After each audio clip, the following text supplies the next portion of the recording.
Yo, what up, Fight World? Your boy Ego, and I'm back with some more boxing. Let's get this party started.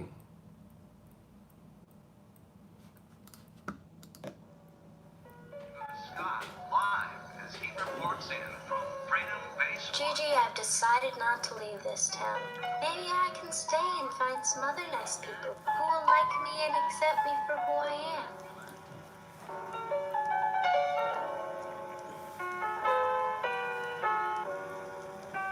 Trusting your spirit, yes, that's Yeah, what exactly up? what I'm talking about. Fight night. Let's get it right.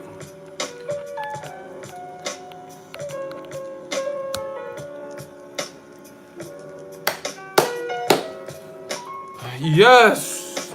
It is fight night, people. What's good? Smash the like button. The truth is back. See, I know YouTube is fucking up with the channel. You see how many people are already commenting? But they be trying to play me. But we gonna work through it. YouTube, get it right, man. Smash the like button. Surprise, surprise, motherfucker. The king is back. I'm out here in Brooklyn. It's fight night. We gonna talk about it. I got a little iced coffee. Let's get it. Cheers. What's good? It's the king of the live stream. Smash the like button. Appreciate you guys. Man, we got so much boxing. That's why I'm trying to get this stream out of it. Your boy Keith is here.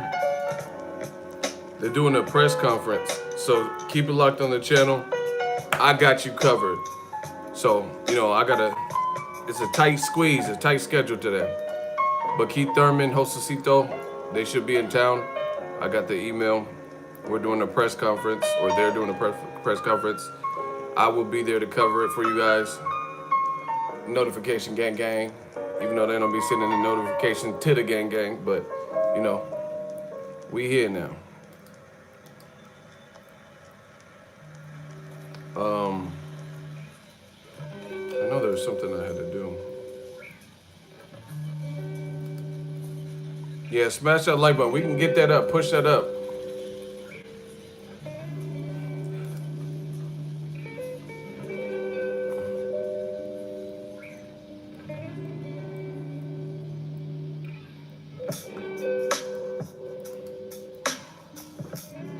I got notice. About time they send it. See what happens if they send out notifications? It's that simple.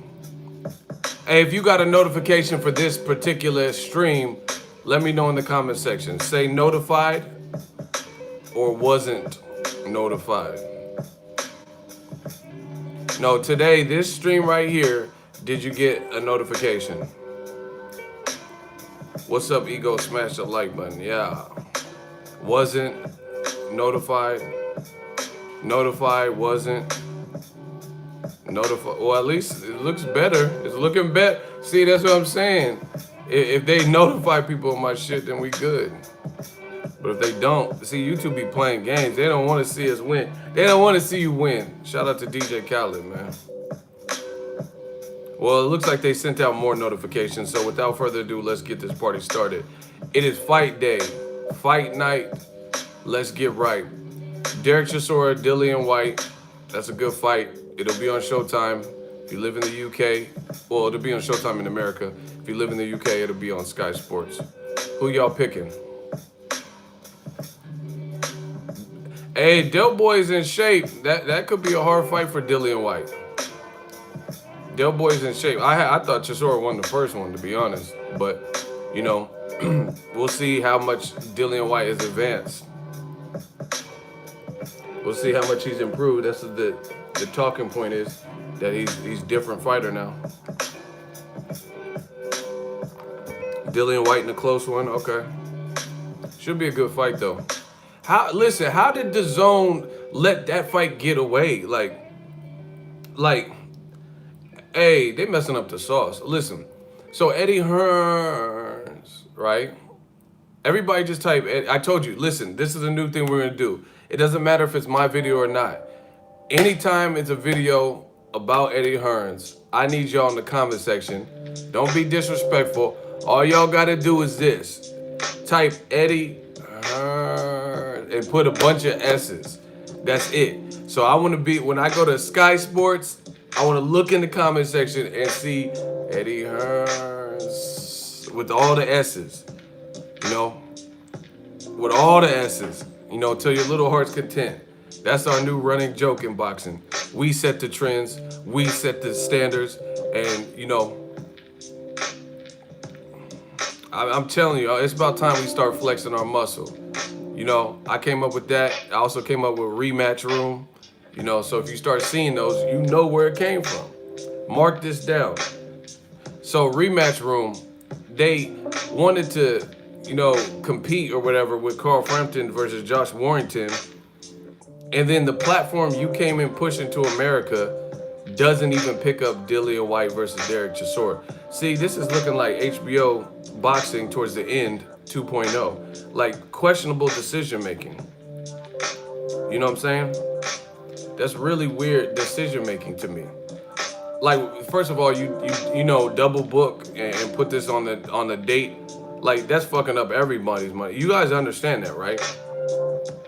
So that fucks up everybody's money when you do that, because you're doing two. The only way it wouldn't is if one fight was small. But for some people, a lot of people want to see Carl Frampton, Josh Warrington. You know, a lot of people want to see the Chisora White. It sounded like. So, you know, that's fucking up the money. Weird decision. You know, when you could have put it on his own date. You know, put it January 1st or, you know, whatever, first week of January or something. But whatever. And then DAZN doesn't pick it up. I'm telling you, weird decision making. And they think because they got Canelo in a mismatch with Rocky Fielding, that's gonna be enough to I'm telling you, bro. Star power is great in boxing. But in my honest opinion, star power is not enough to compensate for a bad dance partner.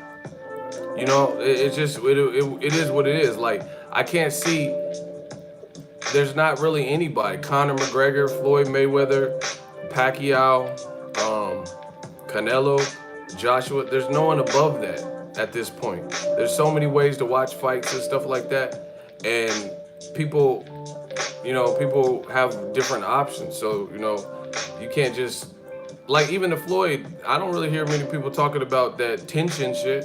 He's back fighting him, but no one's even talking about it. Do you get what I'm saying? They were talking about it when it first happened, but then after the back and forth and, you know, it was canceled and Floyd apologized for, you know, wasting people's time or, you know, announcing but said things weren't right. The fight's back on, no one's talking about it. I'm trying to tell y'all, Canelo is not above that. He's a popular star, he's a good fighter, all that. But, you know, DAZN, if they think that's gonna carry DAZN, just the fact that Canelo has star power, you just match him in with anybody you want, and the fans is gonna subscribe to an app that they're unfamiliar with. I mean, good luck with that, but I don't see that being the case. People want good fights, like we've always wanted.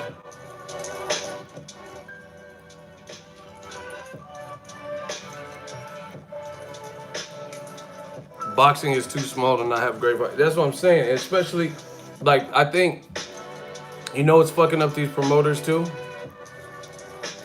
I don't know if a Jog Buzz fight is going to be televised. I really don't. It might just be the triple header. I don't really know. I don't know. This is the first Fox fight, so I don't know how they're doing that. I don't know if it's going to be televised or how to watch it for the undercard stuff. But Jog Buzz, he's in shape. He's in shape. I seen him.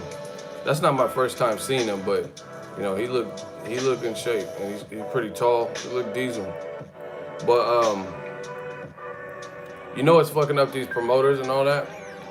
In boxing, you gotta understand, social media and all this online shit is bigger than ever. So people are more in tune with what's going on. You get what I'm saying? People know who said what was done. Especially with channels like mine, you know, I try to give you all the latest and greatest. So, you know who's calling out who, and, you know, just look at the Wilder Joshua situation. Everybody knows what happened. People follow that intently, and there's multiple videos and citing sources and stuff that um, they all cover the story intently, you know, so people know what's going on. Like, people know that Canelo's being called out by Jamal Charlo. They know that. Hold on one second, yo.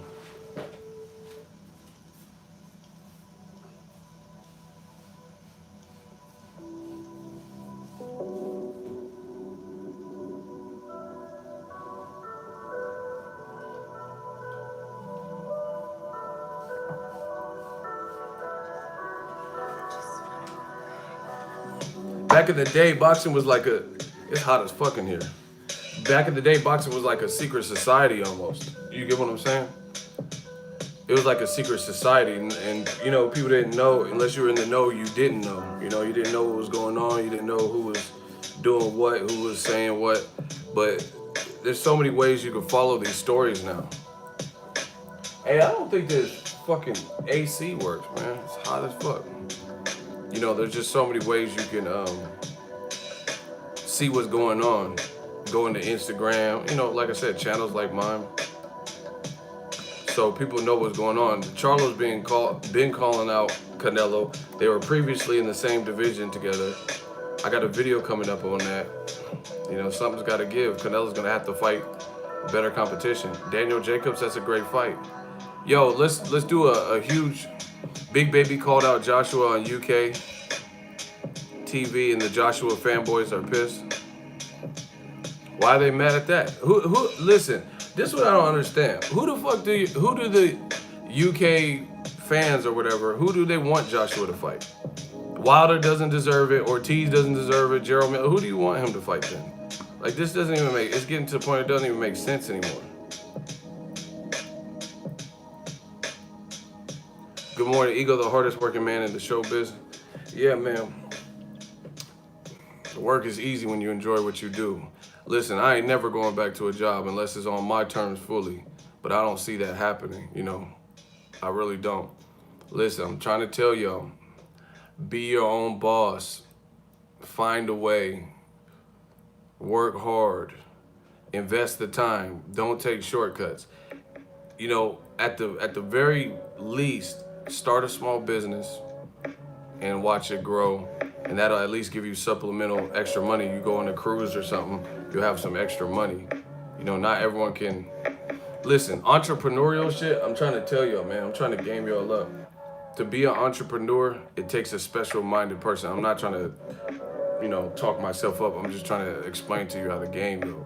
You have to have a certain mindset because you will have to put in work. You got to put in a lot of work. You know, you might have, listen, I might have to put in more hours than the next person. Like, if someone who works at a bank, they work from 9 to 5, set schedules, set lunches, you know, well, not set, but, you know, they got to take their lunch. They have someone to relieve them, stuff like that. I don't have that. There's been times where I went to weigh-ins, like I woke up kind of late, hopped in the shower, went to the weigh-in, because if I didn't, I would have, you know, between the Uber ride over and all that, I would have been late to the weigh-in. So, you know, I pressed to the weigh-in, and then after, I get all this footage, and then I gotta upload. I don't got time to eat. You know, it's a race against the clock. There's other motherfuckers and other channels, and everyone's uploading their stuff. The Wi-Fi be bogus, you know, out of town. I always have problems with Wi-Fi. Like, I feel like every time when I don't need Wi-Fi, it's always working, you know? Well, that don't make sense. Basically, you never run into the problems until it's like pertinent, like your computer or something, and then all of a sudden your computer will be running out of space or something, you know, just something stupid. But all the time I'm at home where it's not like serious, my computer didn't run out of space, so then I'll have to start deleting shit, you know, just dumb shit. But yeah, man, it takes a special person, not even a special person, special mindset, I think is a better way to put it, to do entrepreneurial shit.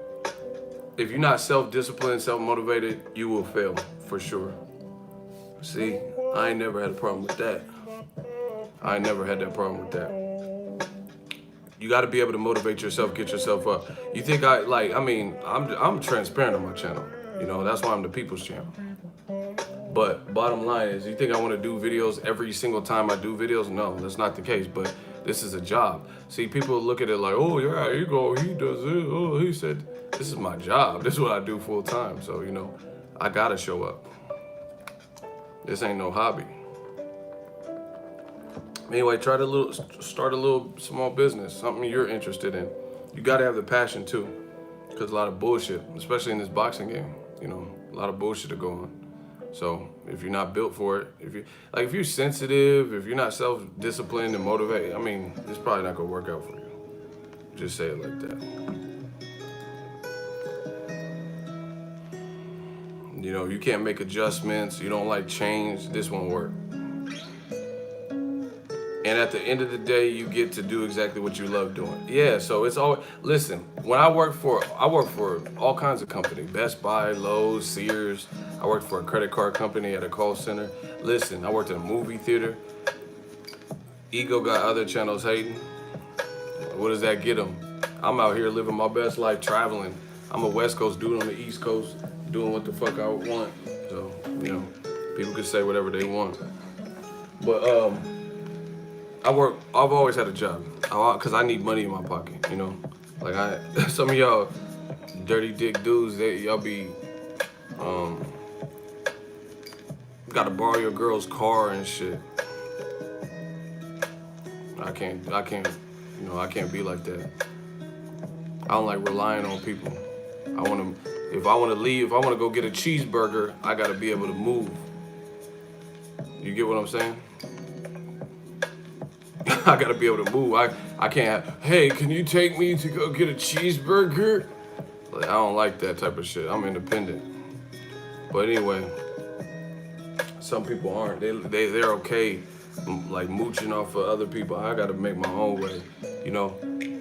Just big, you know, I'm able to help my family more so than I did when I had a job, you know, because you live in paycheck to paycheck. You work a regular job. I'm telling you, this entrepreneurial shit is something different, you know. So that feels good, being able to help my folks and stuff, because they help me. So I can never repay them, but I can, you know, just do little things that make their life easier. He said, I worked all those except for Best Buy. See, that's what I'm saying, bro. You have to go, but it teaches you people skills and how to manage your time and just different stuff like that. But I can't go back. You know, that going back to a regular job. No, I'm not saying like if it's the holidays and I wanted to make extra money or something, that's something. But I'm talking about like going to a job full time. That would be like getting out of jail and prison and going back. I ain't going back. I can't do it. You know, I wake up when I want, do what I want, talk about what I want, travel. I can't do it. You know, so we just gonna have to just keep it pushing. So you'll always see me adapting. I gotta stay current with the time, all that, because I ain't going back. Fuck all that. That shit like prison to me. You know, so y'all gotta get a game plan, run a game plan of what y'all wanna do, what y'all wanna be in this life.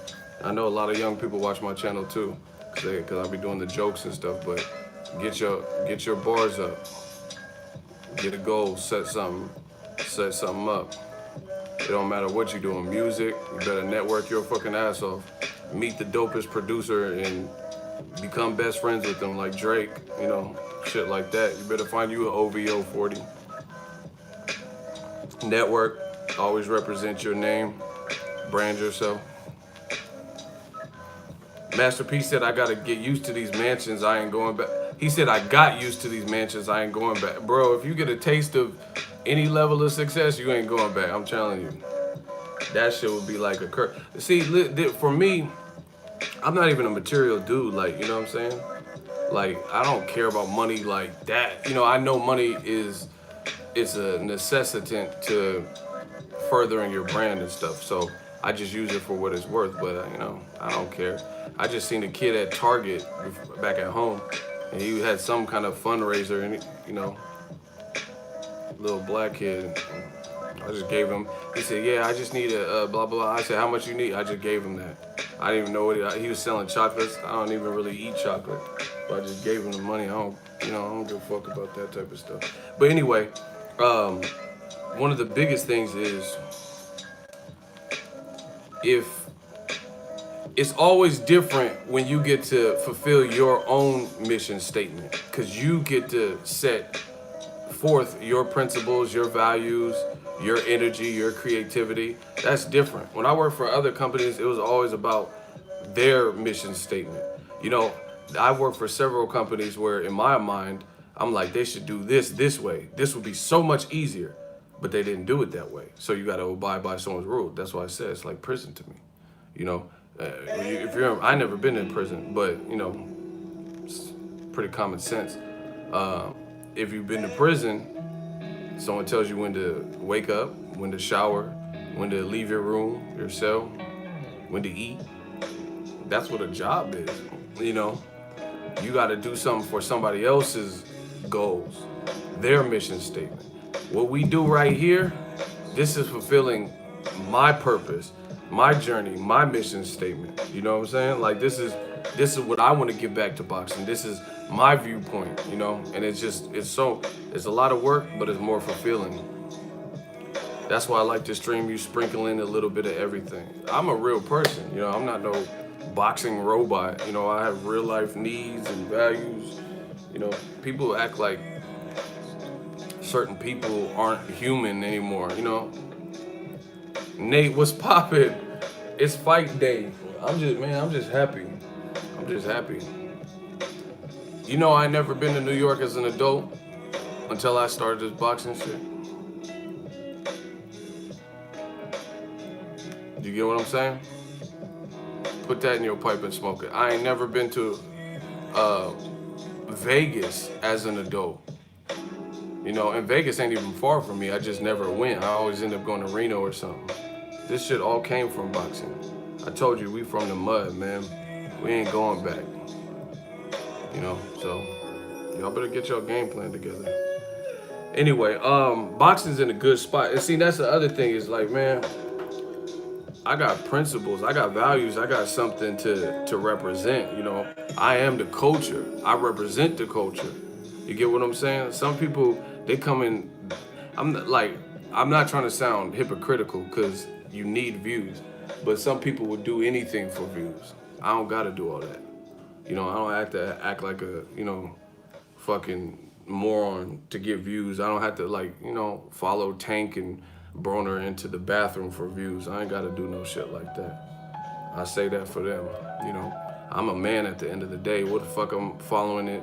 A dude I don't really know like that into the I know Tank, but you know, I don't know him on no personal level to the point where I want to be in the bathroom filming him. Like, Tank, what you been eating, corn? Like, what the fuck? Y'all some Ezel ass reporters, man. Or whatever the fuck you think you are right now.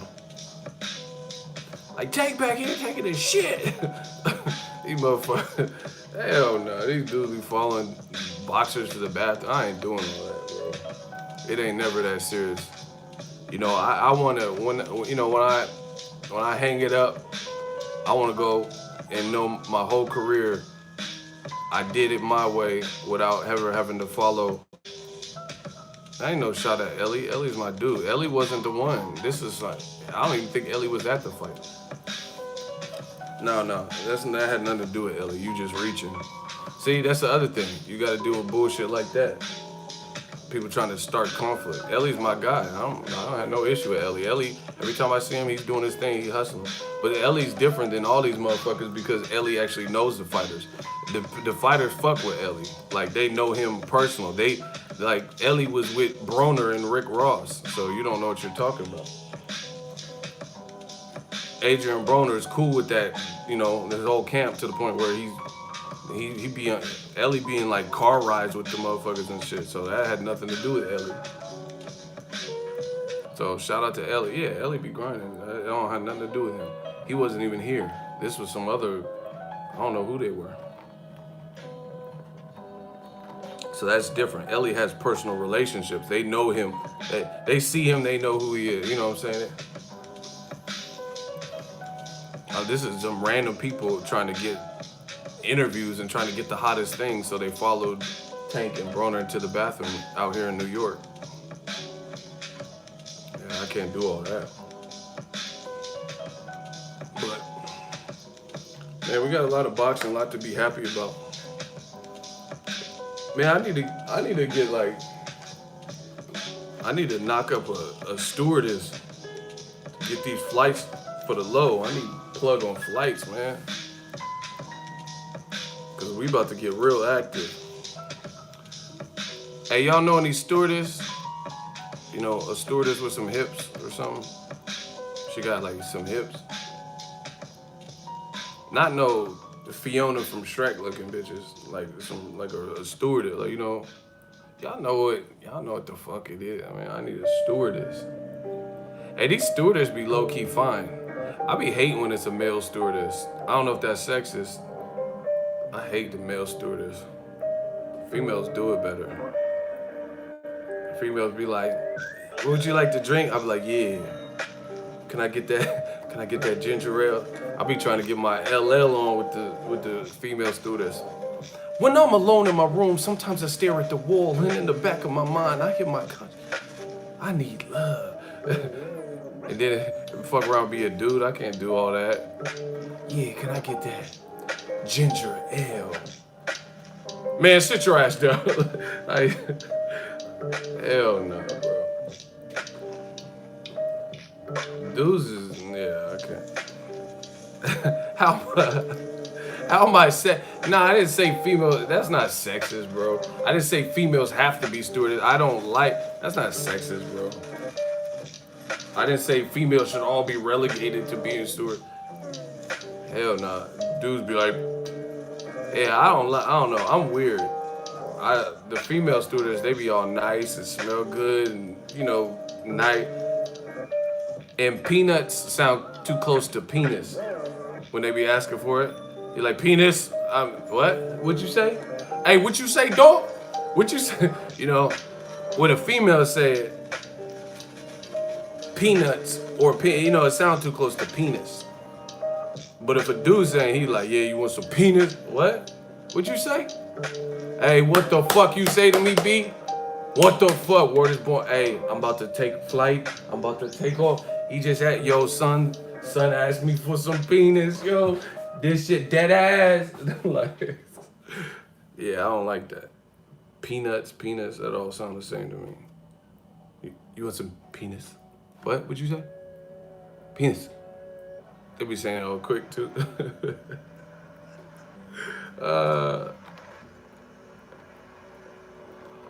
Yeah, he said my neighbor is a bad one.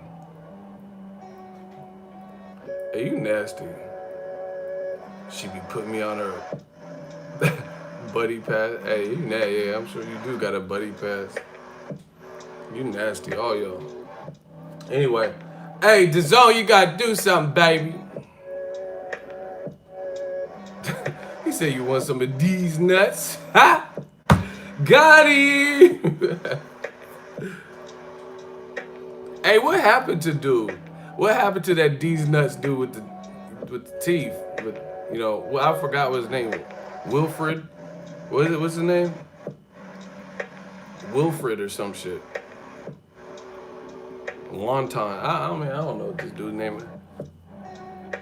Welvin, that's his name.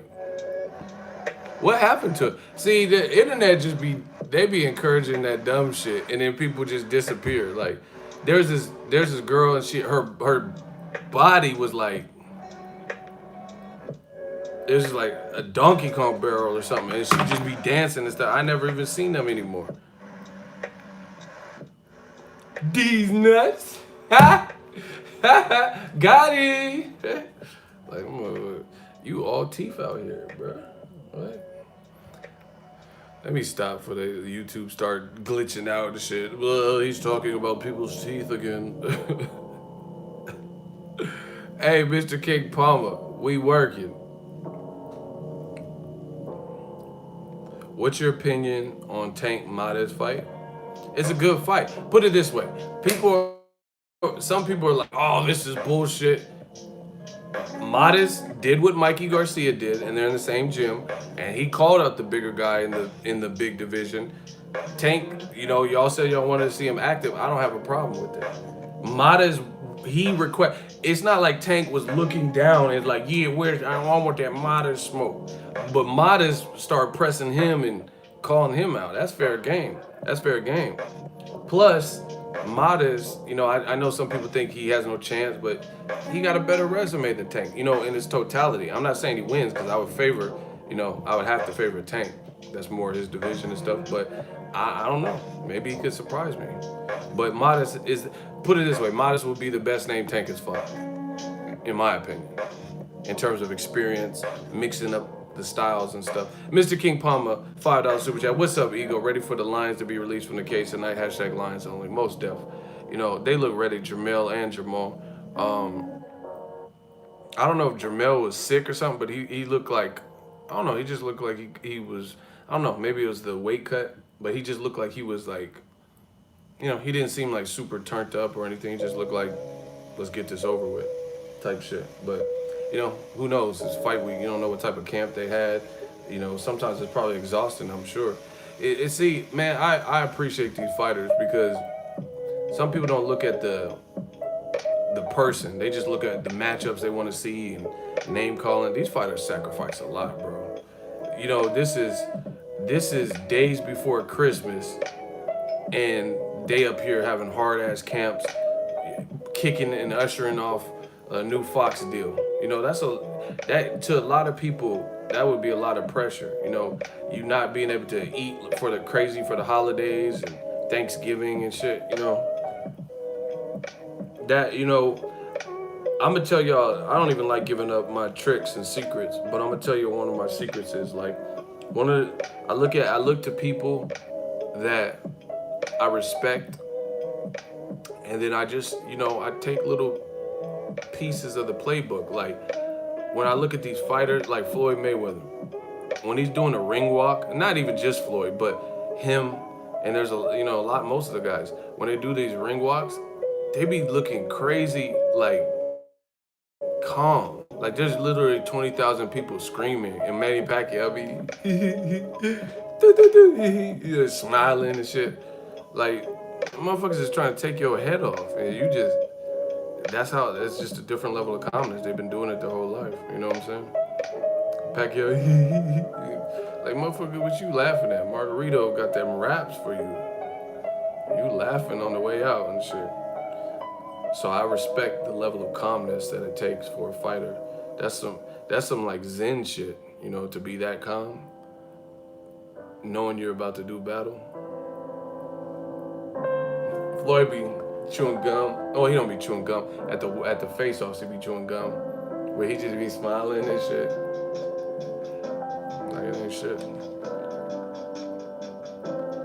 I think Floyd got nervous. He knows how to mask it. That's what I'm saying. Just the ability. Just like when fighters get hurt, some of these guys be getting hit with big shit and then acting like they ain't hurt. You know, it's crazy. Mayweather versus Pacquiao Broner winner is possible for sure. You know, Broner just said in a recent interview he ain't talked to Floyd in months. You know, Floyd about that bread. You know, so if Broner or Pacquiao come off a good win, it's definitely possible. But I'm telling you, speaking of Floyd, these fighters gotta stop acting like they've done what Floyd's done and deserve Floyd level concessions. Like AJ and shit. You haven't done what Floyd's done. What are we talking about? You know what I mean? Yeah, I'm ready for the Charlo fight. The boys can scrap.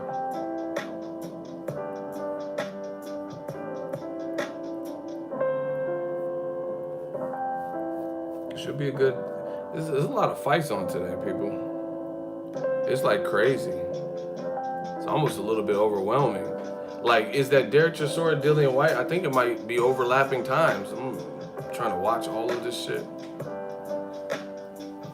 Yo, y'all gotta get them likes up. We should be past 100 by now.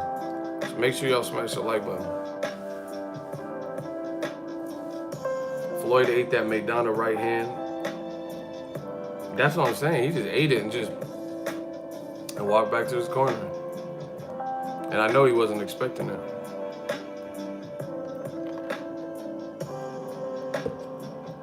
4 p.m. White fight comes on. 4 p.m. what? Like what coast? UK time? East Coast time. Who would you pick if Triple G fights Charlo? It's a good fight, but I would probably ride with Charlo, to be honest. I mean, it don't look like Triple G want no smoke with Charlo. He barely mentioned him. Listen, look at it like this. Charlo's younger. He doesn't have the same pro resume or experience that Golovkin has, but that might be a change into the guard fight. Because both of them can fight, both got power, but they both got a jab. But Jamal is taller, longer, probably longer reach, more athletic. And you know, he might even win the jab contest because of his arms, and arms are probably longer in athleticism. He's not walking Charlo down, and he's not out jabbing him either. See, that's what I'm saying. So what is he gonna do? See, listen, y'all gotta know See, a lot of people don't know shit about boxing. So what they do is they go off of emotion and like who they want to win and all that. I don't do that. I'm looking at the matchup, and the matchup is bad for Triple G. You guys could say, oh, who the Charlo's beat and all that. Listen, Triple G's best bet would be to hurt and discourage Charlo early to the point where his game plan is fucked off. But if I don't really see that because Triple G knows these fights are getting tougher, and just looking at Charlo, you're in his division, you know in the same division as him, you're going to respect him. You're not going to come out and be disrespectful because nobody so far has just put it on Charlo to the point where he's been exposed or whatever stupid shit. So Triple G's gonna come out respectful. See, I don't see him. That's not even his style. See, y'all got it twisted. A lot of y'all think Triple G is this Mexican style Ruslan Provodnikov type steamroller. He's not really like that unless he's having his way. What, like, for example, see, I don't want to have to drop. If y'all want me to drop some gems, can I get a hell yeah? I could break this game down, and I'll tell you exactly what I'm talking about. If y'all want me to break this down, I'll give you case study examples of what the fuck I'm talking about. I need y'all to smash that like button, and can I get a hell yeah? Bounce. Bounce. We working. All right. Just listen to the boxing brain. Explain this to me.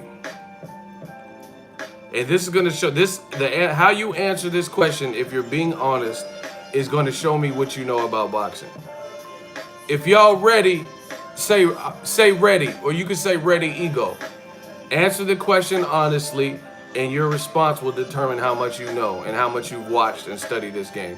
When y'all ready, tell me ready, and I'm gonna ask the question. I just want y'all. All right, Tito said he ready.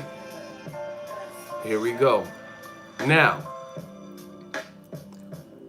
Triple G fought Canelo twice. Floyd fought Canelo once. Out of 2 fights, look at round 1. Look at round 1 and 2. Who came out more aggressive? Floyd Mayweather in his 1 fight in the first 2 rounds, or Gennady Golovkin in the first 2 rounds of either fight number 1 or fight number 2? Who came out more aggressive to start, to boot? Nelson, bow.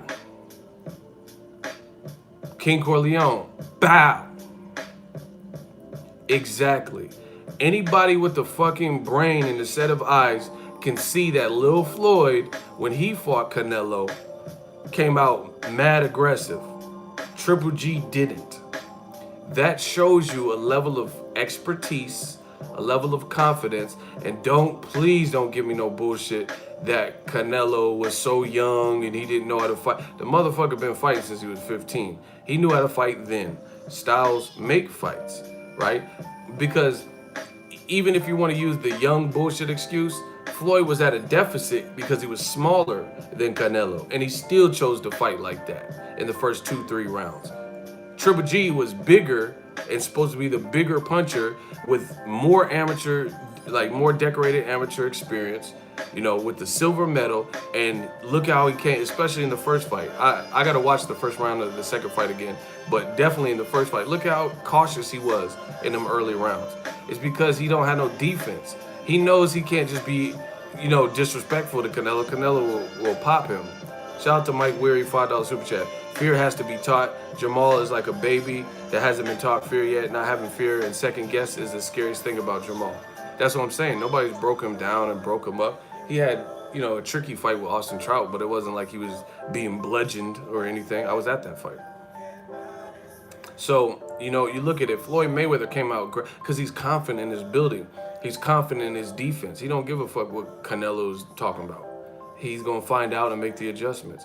Meanwhile, Triple G, even though he was bigger than Canelo, supposed to be the bigger puncher than Canelo, taller than Canelo, you know, stalked Canelo, you know, wanted the fight. And like Floyd fought Canelo and Canelo was the one calling him out. Triple G begged for Canelo to fight him and, you know, wouldn't settle for the 15 million flat and all this.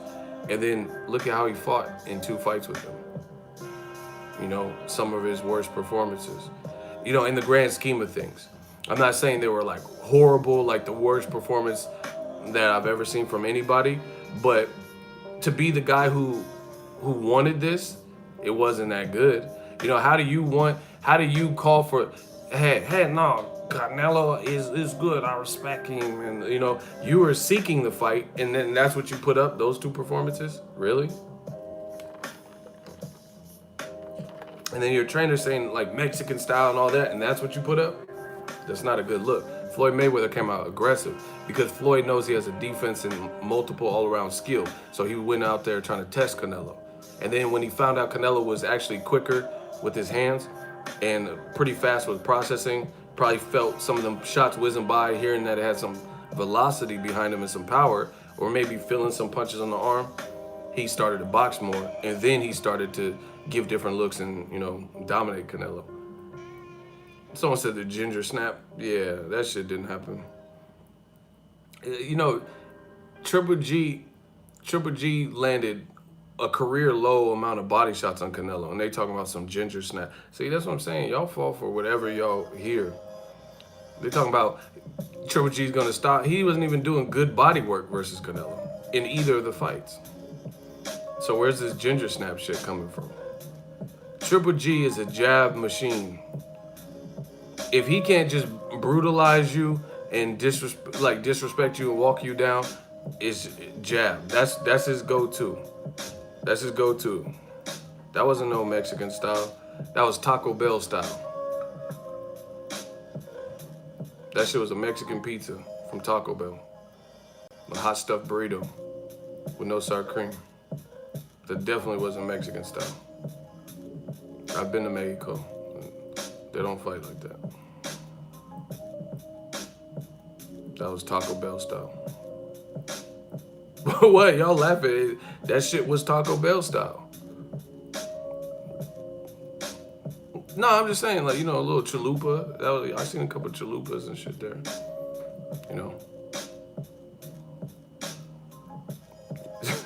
Yeah, the Dorito Locos Nacho Cheese Taco. Shit like that. That doesn't exist in Mexico. You know, man, I've been to Mexico. They don't have no fucking Dorito Locos goddamn taco made out of Doritos. Get the fuck out of here. Taco Bell be on that bullshit. The new hot dog taco. Like, there ain't no fucking Mexican food. A hot dog taco. Fucking naked chicken taco with chicken shit. Like, man, bro, stop it. They don't got no... Where the cactus at? You Mexican style, you don't have no nopales. You don't have no cactus. Y'all full of shit. You don't got no caldo? Okay. Ain't no real man, stop it, bro. Canelo, he badass though. You know, Canelo, he could scrap. I'd give him to... I mean, I've always knew that, but Canelo, he could scrap for sure. Golovkin is like Dorito. Y'all are fucking crazy. Man, that shit, Golovkin got Taco Bell style. That's just what it is. I'm sorry. Yeah, he got the Dorito Locos. He got the Dorito Locos. We got nachos and burritos and tacos too. Oh, I'm bubble, bam. Do the Rudy. Remember that Little Richard Taco Bell commercial? That's Abel and Golovkin. Styles make fights. Golovkin is the jab machine. Man, I'm trying to tell y'all, Lomachenko is a good fighter too, but I sense that if things aren't going his way, I want to see what his next gear is. Listen, there's nobody in boxing, bro. There's nobody in boxing that can have one method, and then if they fight the adequate competition, that one thing works for everybody. That's not how boxing works, bro. I'm trying to tell y'all. Floyd is the greatest boxer of this generation, and when he got in there with Zab Judah, he can't just rely on just speed or something that might have worked for Sharmba Mitchell or Angel Manfredi or some shit. Zab is he's a southpaw. He's arguably was faster than Floyd. You know, Zab was looking crispy in there. I seen Zab yesterday. He was at the fights. Shout out to BK. No, there's no style that just you do one thing. Like Floyd, people misconstrue it. They think he's just Philly shell and that's all he does. And that's not what he. Canelo beat Doodoo. Who's Doodoo? Man, y'all talk like 2-year-olds. Canelo beat Doodoo. Floyd versus Zab was a good fight. Yeah. Yeah, smash that like button. His name is Boo Boo, not Doodoo. And if he's so doo-doo, then why did Canelo fight Rocky Fielding? See, you guys look like groupies. You guys make yourselves look like man fans. You guys always talk about this fighter ain't this fighter ain't beat this person ain't shit. But then the person that you're, I guess, protecting or whatever you're calling it, won't fight that person. So, you know, miss us with the bullshit. If Andrade is doo-doo, then how did fucking why did Canelo leave the division to fight someone like Rocky Fielding?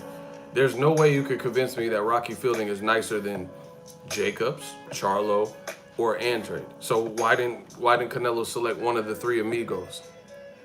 The Black Channels. Stop it. You know, y'all let that pride and race and all this extra shit in the mix. Is Rocky Fielding a better fighter? You said Andrade is doo-doo.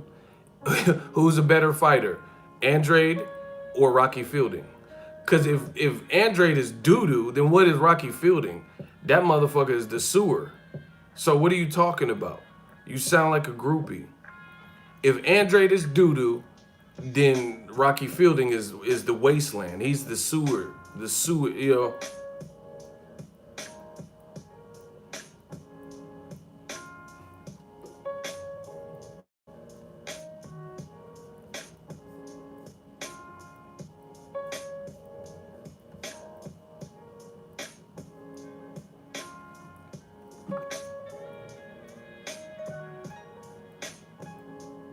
Man, YouTube be on that bullshit. Can y'all hear me?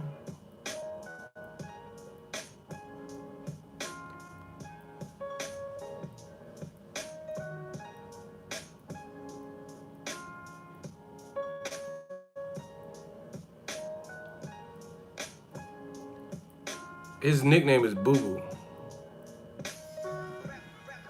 Bro, listen, this is what they always do. Triple G, he was about to fight Ryota Murata. Let's be real. Who's a better fighter right now based on what you've seen? Ryota Murata or Charlo? Who's more of a threat to Triple G? Ryota Murata or Charlo? Shout out to Cali Enigma. Appreciate you. Shout out Boxingego, keep grinding fam from one Bay dude to another. Shout out to Vallejo from the town. You already know what it is, man. 707, the flats to Vallejo, V-Town. Shout out to JJ Fish, you know, magazine shirt, man. You know what it is. 707, shout out to y'all. Listen, these motherfuckers didn't say shit when Team Golovkin was talking about fighting some Ryota Murata. In fact, they were like, yeah, Ryota Murata at the Tokyo Dome. He sells out. They were justifying it. Is that what you want to see? You know, you really wanted to see that. These dudes, I'm telling you, boxing has a lot of fake shit. They know they don't want to see no Triple G versus Ryota Murata. They know they don't want to see Canelo versus Rocky Fielding like that. But because it's the fighter that they like, they're going to just justify and act like that's what they wanted. You know?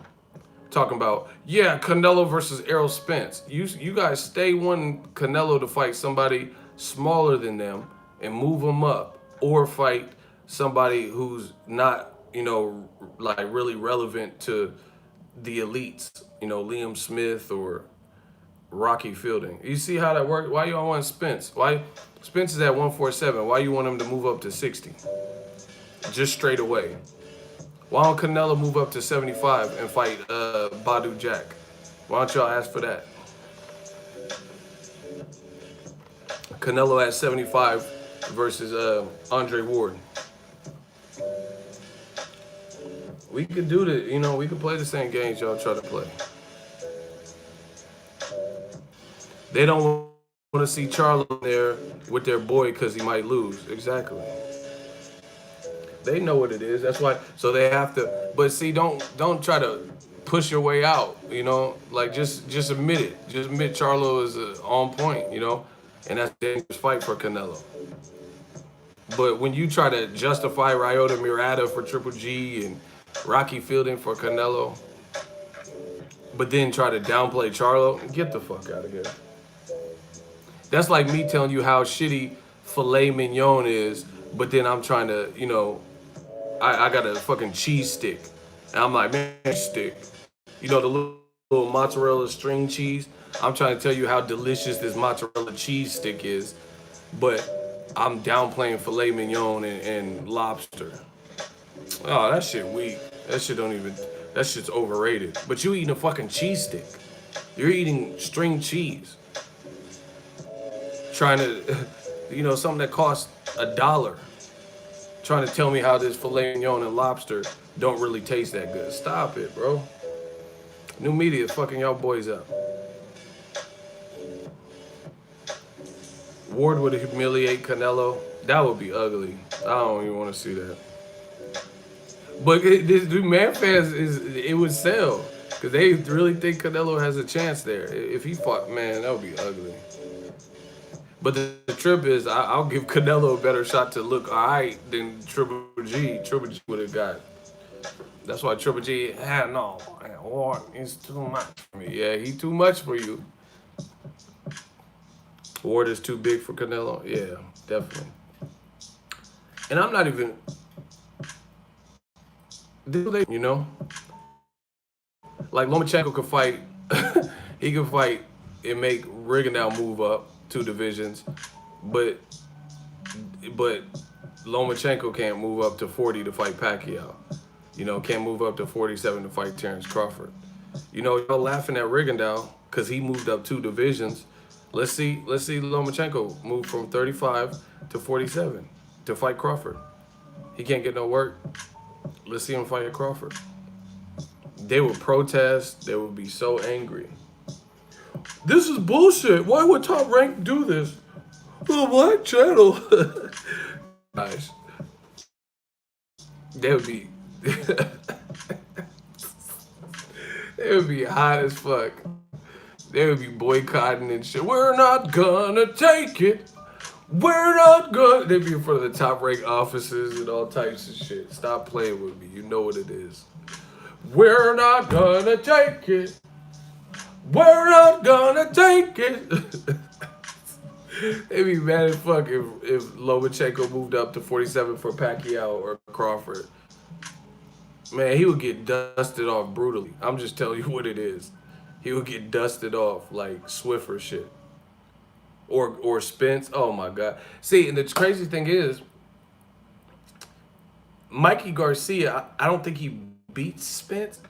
But if someone says bet your whole checking and savings that Spence would lose to Mikey or Spence would lose to Loma, I would give Mikey at least a better shot. I don't think Mikey beat Spence, for the record.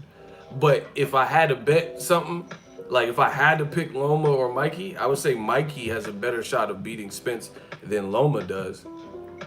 Loma's too in your face with that style that, that matrix, all right. Y'all don't want to listen. I'm trying to tell y'all. Because how Spence wouldn't be effective. Lomachenko can't even stop Pedraza. You got me about to cry at Loma 47. Bro, I'm just being real. But see, and this is the disrespect because like Aram and all these people, they're saying that Lomachenko's something we never seen. All right, show me something I never seen. Show me him versus Spence. Mikey's doing it. If Mikey loses to Spence, let's see Lomachenko and Spence. If it's something I've never seen, if he's better than Muhammad Ali, surely he could do that, right?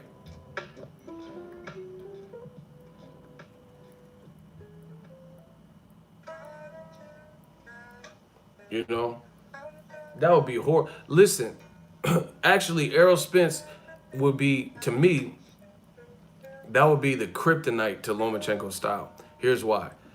Lomachenko, he does a lot of movement. What slows up movement? A jab. Errol Spence is technical. What slows up movement? Consistent, persistent, insistent body work. These are what Errol Spence does. He has power. He stood up to Kell Brooks' power. So it looks like, what would Lomachenko do? See, and this is the thing. People always say Floyd should fight Spence and Thurman. Why doesn't Lomachenko fight him? If you guys are saying Lomachenko is better than Floyd, and we've never seen a fighter class of Lomachenko, then why don't he fight all these guys that you want Floyd to fight? Triple G and all these. Why don't he fight all them? Saying he's better than Floyd. So why don't he fight Triple G? Y'all want Floyd to fight Triple G? And the crazy thing is, Floyd fought Canelo. I can't even picture 154 Canelo in Lomachenko. That would be horrible. That would be horrible. See, that's what I'm saying. Lomachenko can't go on, in my opinion, I'm just being honest. He can't go on and do what past greats have done, like Roy Jones, like Floyd Mayweather, like Manny Pacquiao. The reason he can't do that is because his style is not conducive of several moves up. He doesn't have the style unless he evolves and shows me something that I haven't been watching. His style is not conducive of fighting bigger guys, substantially bigger guys who have one punch knockout power, shit like that, who are gonna be 2-3 inches taller than you. Canelo can do that because of his style. Canelo is an all-around fighter. That's what I'm saying. How do y'all have Lomachenko above Canelo? Please let me know. Like anybody y'all be listening to ESPN and all this shit and whoever the fuck's podcast. How do you have Canelo behind Lomachenko? Canelo never gets pound for pound mentions, and Lomachenko is constantly mentioned. How is Lomachenko above Canelo? That's the topic we're talking about. Shout out to Jaime Sandoval, $5 super chat. I got Spence, but I hope Mikey exposes something about Spence so people finally fight him like Brooke did Triple G, and it opens Pandora's box. Oh, media. That's a good. I appreciate you. Thank you for the super chat. I like that. We'll see if Mikey can expose flaws or whatever. Old media be dying out. We know. Look at their channels. Some of them probably don't even make videos anymore. Or it's getting fewer and fewer. I pretty much have content on here daily. It's because of hype, ego. Loma too hype by Top Rank. But eventually that hype meets reality. Like that hype is you're gonna have to show us. You can't just tell. Man, there's no way. Who are these writers and people? How do you have Canelo behind Lomachenko? That's all I need to know. Let alone Crawford. Lomachenko, listen, I'm gonna really fuck y'all up. If y'all want me to fuck y'all up and fuck y'all head up, can I get a hell yeah in the comment section? Let's go. I'm feeling good. I'm feeling great. I'm in New York. We're gonna open the dialogue, people. Smash the like button. We're talking real boxing this morning. And I'm waiting for someone to counter what I'm saying with facts and intelligence. Okay. Lomachenko, for the first time in his pro career, in his very few amount of fights, just now acquired more than one belt in a division.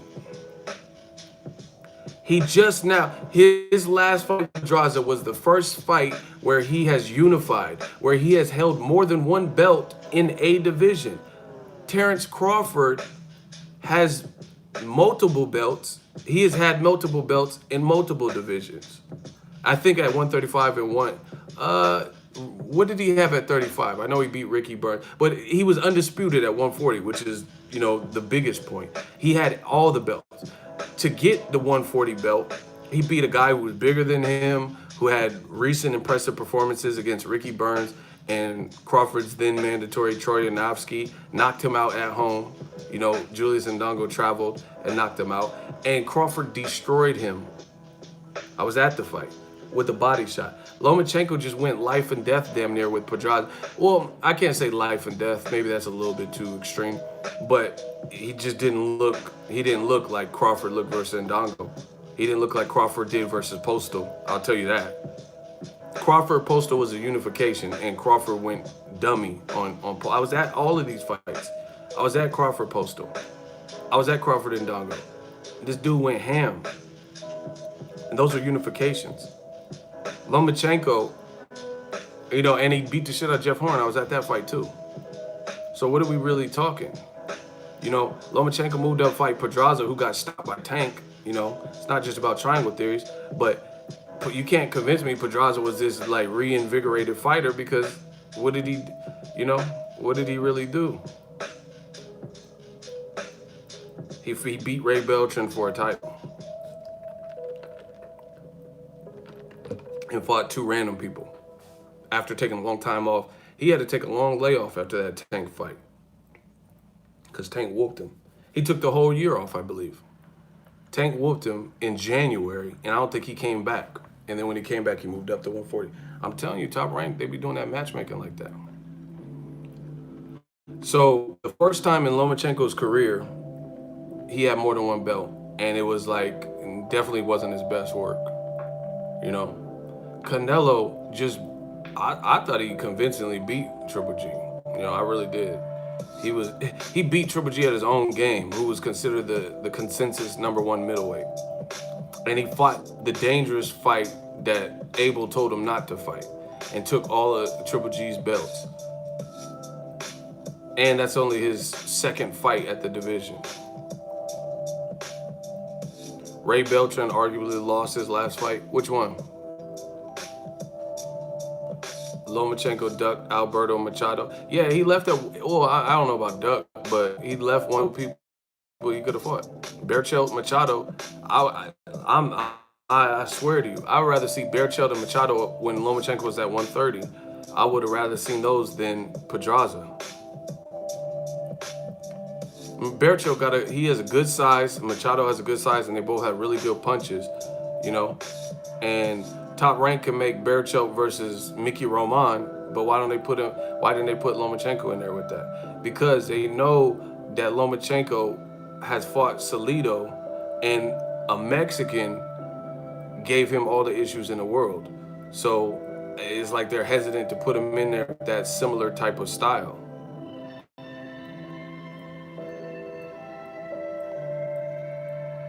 Berchelt's not the most technical guy, but he shows heart, he definitely has power, and he's big. Why didn't Lomachenko stay at 130 to fight him? I'm telling y'all, listen, this is the funny thing, this is the great thing about new media. When I say all this stuff, prove it wrong. Make the fight. That's it. So if I'm lying Lomachenko came back from his surgery. He got one in. He unified. He's the 2-belt champion now. You know, make these types of fights that stylistically, aren't going to be one-sided blowouts. I think Walter's layoff was a year, to be honest. Listen, put it this way. I'm gonna make it. I'm gonna give you the skinny of it. I look at it like this. If I'm smart enough to think of styles for any fight could be problematic for a fighter, you don't think that these companies have matchmakers who do the reversal and think of styles that complement this guy's style? See, I'm dropping too much game for you. Let me say it again. If I'm smart enough to think of styles that would plague or create issue for a fighter, you don't think the matchmakers and the companies do the reversal and actually put them in with styles that go well, that pair well with that fighter? I could think of several people that would give Lomachenko stylistically, whether I'm right or wrong, in my head, on paper, I could think of several people that could give Lomachenko tough-ass fights, beat him, probably beat him. It just depends on who we're talking about. But he's not fighting those guys. So then it's always going to just be, my word versus what who he's fighting. And that's the reality of it in this boxing game, And again, if I don't know shit, put him in there with the styles that I'm telling you about, and we'll see. But until that happens, then I don't feel like I'm wrong. Like Mikey Garcia would be a horrible fight. I know he's calling for the fight. Don't see that being the best bet is if Errol Spence beat the shit out of Mikey, and he's not the same fighter. But other than that, if Mikey remains confident and all that, that's a bad look. That's a bad style matchup for Lomachenko. Straight up. Straight up.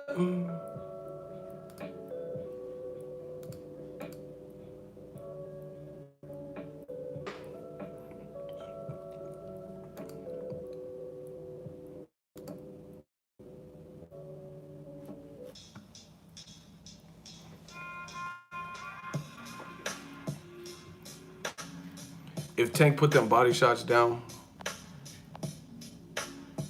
like Lomachenko, Pedraza did early, man, that's what I'm saying. You just have to get, there's certain styles that make anyone's style that will press them, Hold on 1 second.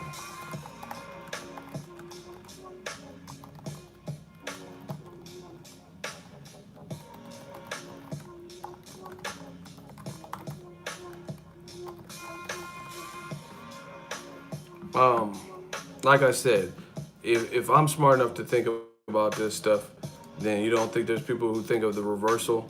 Like who can we make Lomachenko look good for? Okay, this guy's been inactive. That's why, listen, you notice when there's a star fighter, for example, there's a star fighter and the star fighter, their opponent pulls out with injury or something, they never put him in there with no crazy,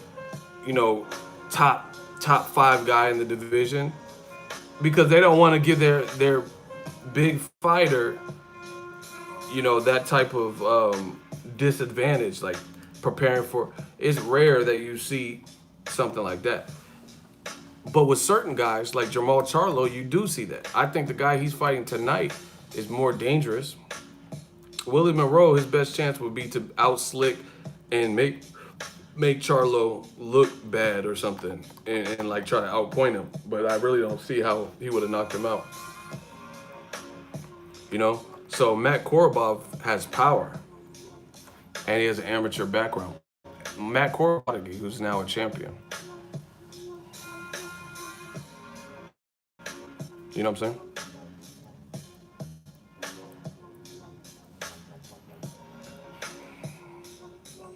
So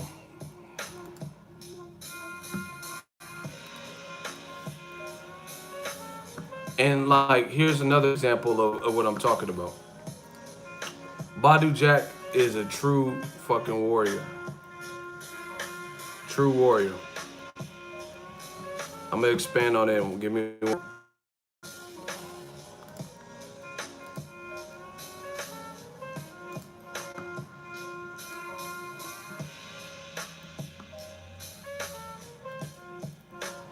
Where the fuck?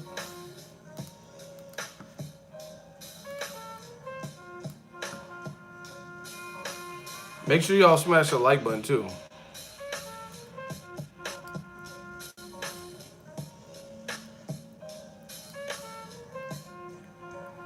Smash the like button.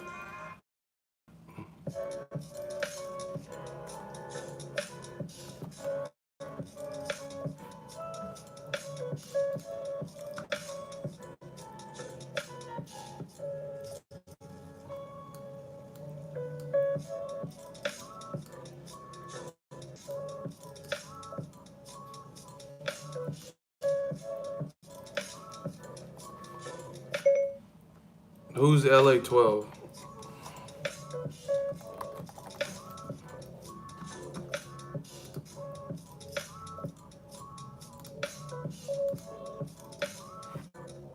Oh shit, hold on.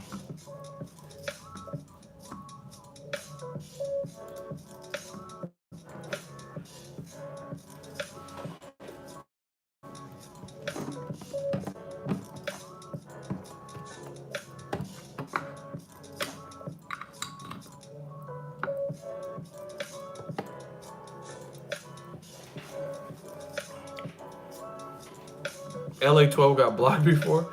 Hey, y'all crazy. What is LA 12 talking about? See, I don't even be paying attention to some of these idiots. They just be saying whatever, bro. They need father figures to be doing too much.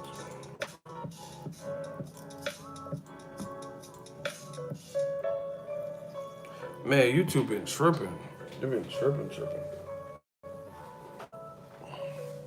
I hope Chisora beats Dillian White. Yeah, I like a good underdog story. That would be cool. And I don't want Eddie Hearns to think he, or any boxing person to think they could just like write the future, and only get the fights that they want to make.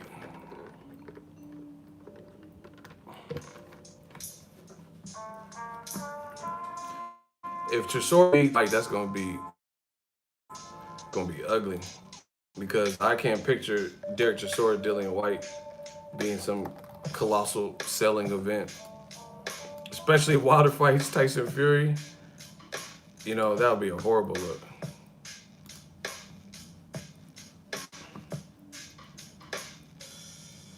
That would be a horrible look. Wilder versus Fury 2, and then, Chisora or whatever. Even coming off a Dillian White win, that would be a good win for him, but I just don't see the level of desire from fans. Tyson Fury is going to be on the Frank Warren card doing commentary, so we'll see what he says.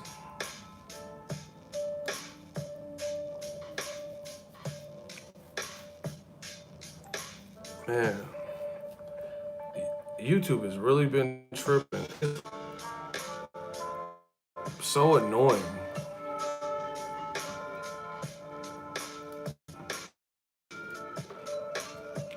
I hope they get this together soon. Like, this shit is atrocious. Like, I can't even upload a thumbnail.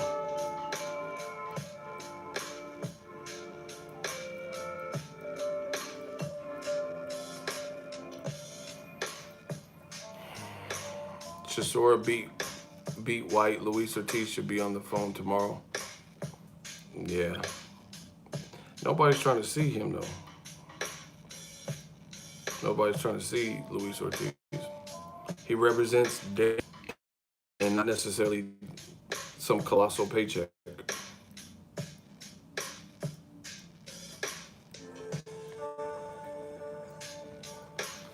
How do I become a member of your channel? Underneath the video, there's a subscribe button, and next to it, it says join. and it gives you more details. Happy holidays. We working. I'm out here in New York covering the Charlo card. I'll probably be in LA next week. Fuck DAZN. Y'all going crazy. I'm not doing no hot seat. He ain't worth it. They don't dictate the channel. We run the channel.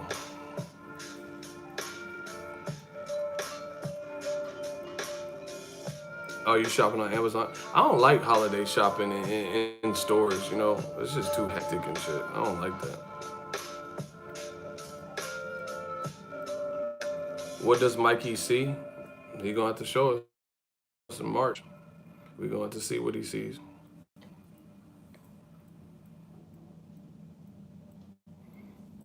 Because I don't know. Errol Spencer, I think he's out here. He probably is because the Charlos, he trains with one of them. His trainer is training. So he'll probably be out here. I'll try to get some words with him. Man, but 2019 looking good. I hate that slow walking shit. If Mikey wins, he's a man. That'll be crazy. That'll be like Shane Mosley, De La Hoya shit. And then he could be like, I told you so. Oh, listen.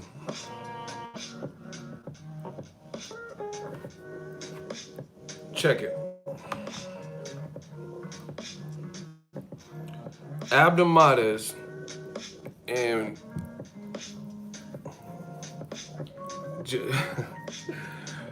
Eddie, everybody just type Eddie Hearns. Everybody just type Eddie Hearns.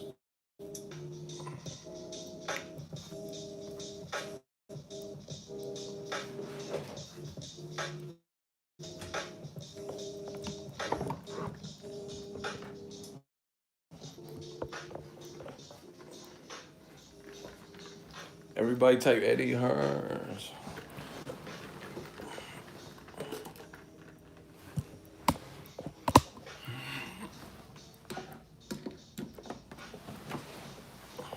Listen. Everybody type Eddie Hearns.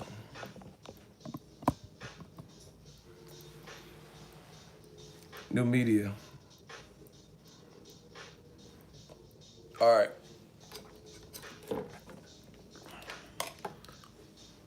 Here's why DAZN got to do something. Tank Davis is fighting Abdomades, right? I guess the StubHub changed their name or some shit, but it's still the same venue, still the same location. They're probably just gonna change the signs or whatever. That's in Carson, California. So Southern California, near LA, right? By Santa Monica, I believe. Just peep this. Y'all ready? Smash the like button, and when y'all ready, can I get a hell yeah? Can I get a hell yeah in the comment section? I'm gonna break it down like I always do on my channel. Can I get a hell yeah in the comment section?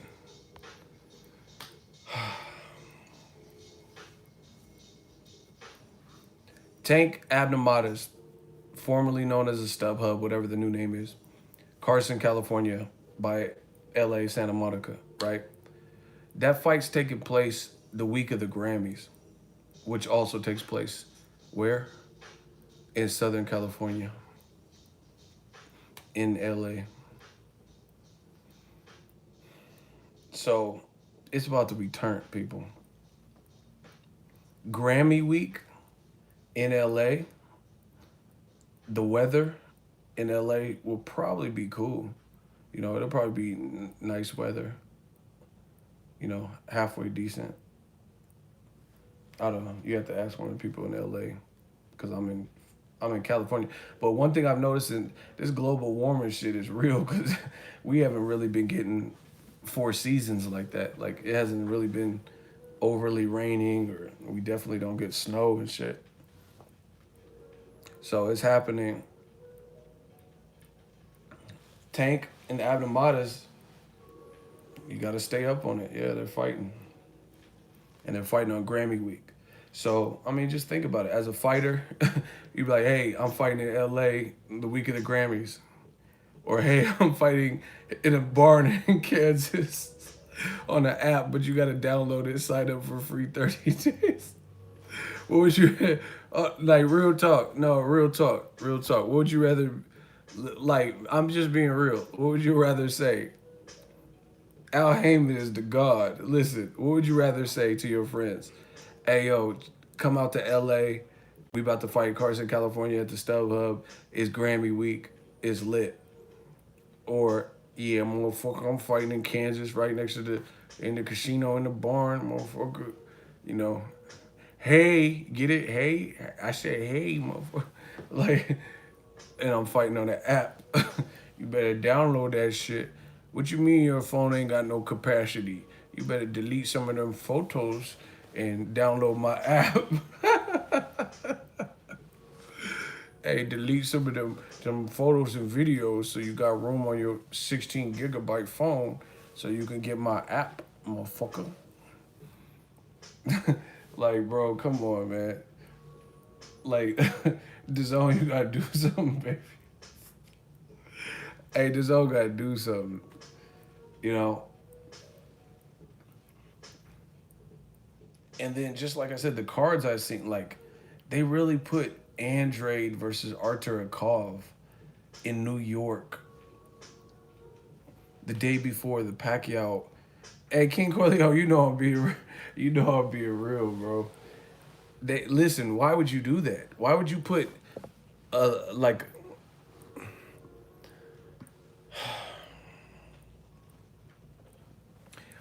just as this is simple business. I do video editing and you know, stuff like that. Let's say I directed an independent film. I'm not gonna release it on the day of Harry Potter. I'm not gonna release my film on the day of Jumanji or, you know, Bumblebee or one of these fucking movies that dominate the box office because they're, you know, kids movies and all that shit. Why would you do that? You're putting Andrade Artur Akov. Like, I understand you gotta make your cards pop and do your own thing, like, irregardless of anybody else's cards, but why would you put it on the East Coast? Like I told y'all, get a small casino in Vegas. Like, you know, when Mayweather Promotions, they got little cards at Sam's Town, you know, Hard Rock. Those probably would, I mean, I don't know. I don't know what Hulu Theater or whatever the fuck cost. I don't book venues, but at the end of the day, I mean, so what's that, Circus? Whatever, get one of them so at least people are in town for the Pacquiao Broner fight and you could siphon off of some of them sales. Like, it's just common sense. Like, Golden Boy, I remember when I went to cover Canelo versus Golovkin for the my media fight week or whatever, Ryan Garcia fought in Vegas on like Friday because people are already in town for Canelo Golovkin, so that just gives them something else to do. But you put Andrade versus Artur Akov, Chris Algieri versus Danny Gonzalez, whoever that is, you know, and I think Gerald Big Baby Miller versus Trevor Bryan on a completely different coast the week of Broner Pacquiao. You're gonna get dominated by the bigger fight, like dominated. That's why do you think pretty girls have ugly friends? Why do you think that? You ever see a pretty girl and they with a bunch of water moccasin and mud ducks? So they the prettiest one, you know? So they stand out. You know, it's gonna be hard. Like, if I was an ugly chick, I wouldn't kick it with no one pretty. You know what I'm saying? Because how you gonna get noticed when your friend is drop dead gorgeous and you ugly as fuck? You look like Shaq and Kazam. You ain't gonna get noticed because you look like Shaq and Kazam. Can you dig it? Like, you hurt right now. Like, you look like Blue Chips right now. You know what I'm saying? You look like Shaq Diesel. Shaq Fu, motherfucker. You look like Superman. Like Shaq when he was rapping. Shaq and the Fugees or Fu-Schnickens or whatever the fuck. Bro, you hurt. That's why if I was ugly, like, you know, I wouldn't kick it with pretty girls because you'll never, you're always gonna be upstaged. That's what DAZN just did. You're going against Broner Pacquiao on a different coast. Oh, okay. You know what's a bigger fight? You know that's stupid, bro. That's like Kodo Kamagai in California the day of Mayweather McGregor. Man, you should have changed that date. Ain't nobody trying to see no Kodo Kamagai. Miguel Cotto, he has a new contract with Golden Boy, and I know Floyd, he is fighting McGregor. Like, why would Kodo Kamagai or Mayweather McGregor? You know where I was at. Ain't nobody trying to watch no Kodo Kamagai. I don't even think I ain't even really watched that fight to this day because I was at Mayweather McGregor. You know, I just seen some highlights and know who won. You know, shit got bright, motherfucker. Armageddon? What the fuck is this? Damn, the sun just came out crazy. And I gotta close that window.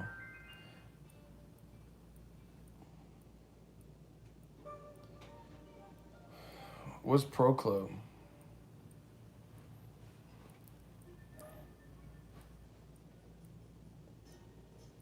No, that's sun. I don't know what the fuck that was. New York got shit that only happened in New York.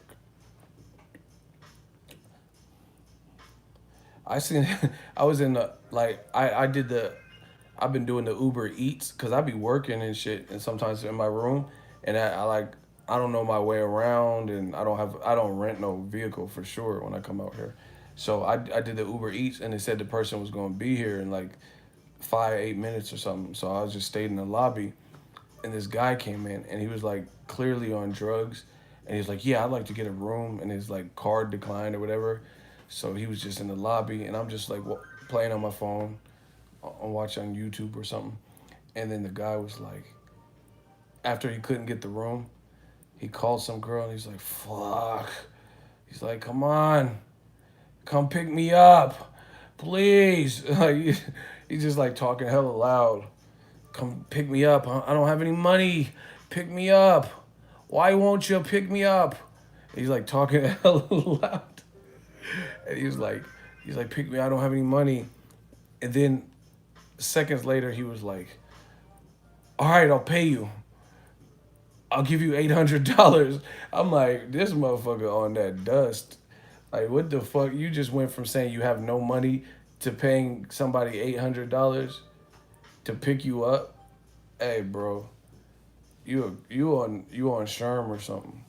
He was like, come on, please pick me up. I'm gonna die out here. He was like talking hella weird. He's like, I'm gonna die out here. He's like, I don't have any money. Please just pick me up. All right, fine. Pick me up. I'll pay you. I got some money.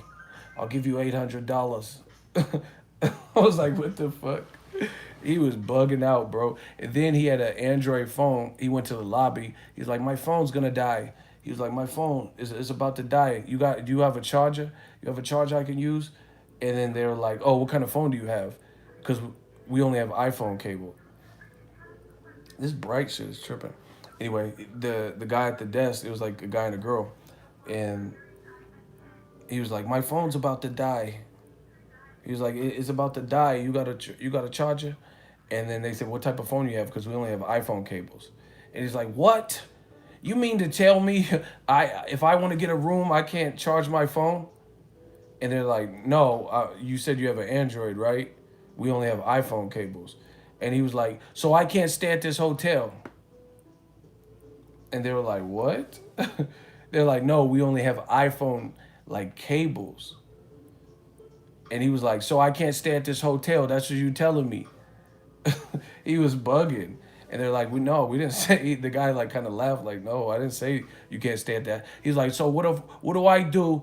He was like, he had that wise guy type shit. He was like, so what do I do if I want to get a room? I want to stay at this hotel and you don't got, he was like, you don't got the cable. No, he said, and I can't, and you won't let me charge my phone.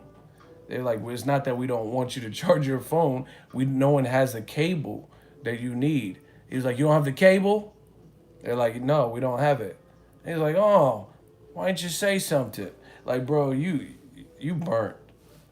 You need to go the fuck home. Give him the $800, whatever the fuck you talk about.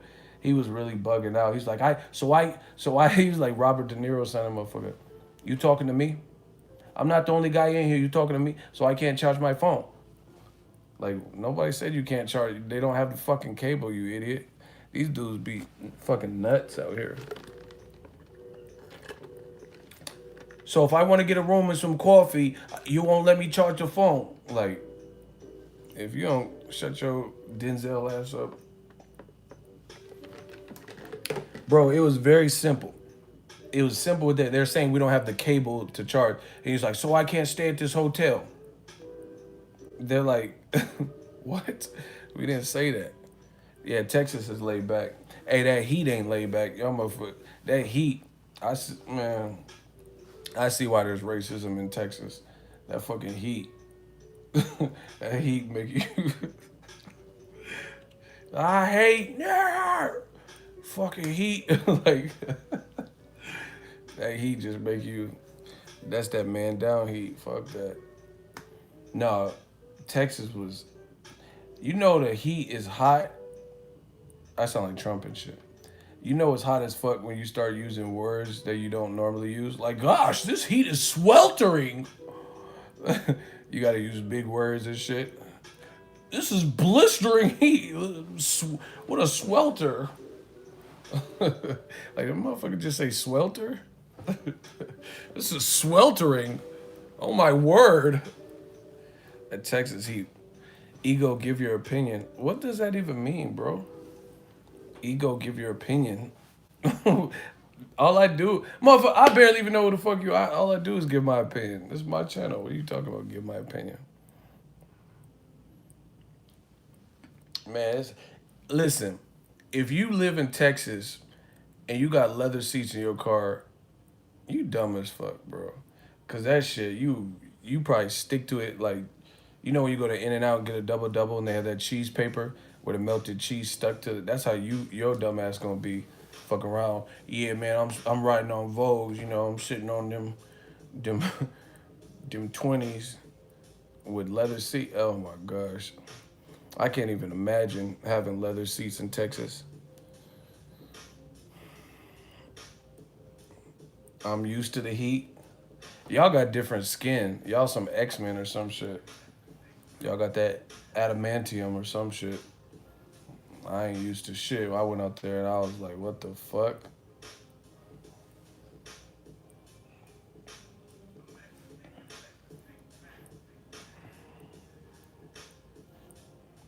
It's so hot out there, the weather and shit be talking shit to you. Yeah, you bitch ass, shut your bitch ass up. Like, take this heat. Take this heat. You know how dudes in like porn and shit be talking? That's how Texas weather be talking to you. Shut your punk ass up. Shut your bitch ass up. Shut your... Take this heat. Yeah, the heat be talking like Wesley Pipes and shit. Oh, yeah. You take it. Take all the heat. All the heat. Balls deep. Take this, bro. You gonna hate. Take this fucking heat. You take the heat. Like, why does Texas weather sound like Wesley Pipes and shit? Yeah. Yeah. Lift it up.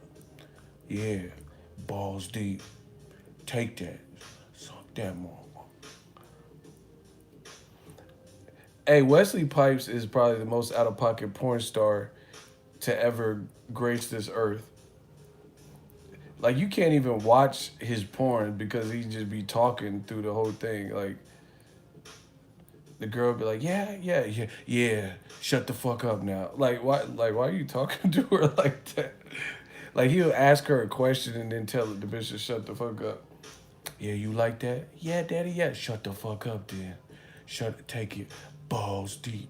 Yeah, lift that motherfucker to the wall. Like, motherfucker rapping and shit during, to the window.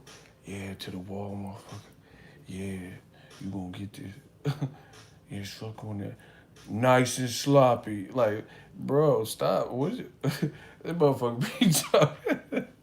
Wet that motherfucker up. Wet it up.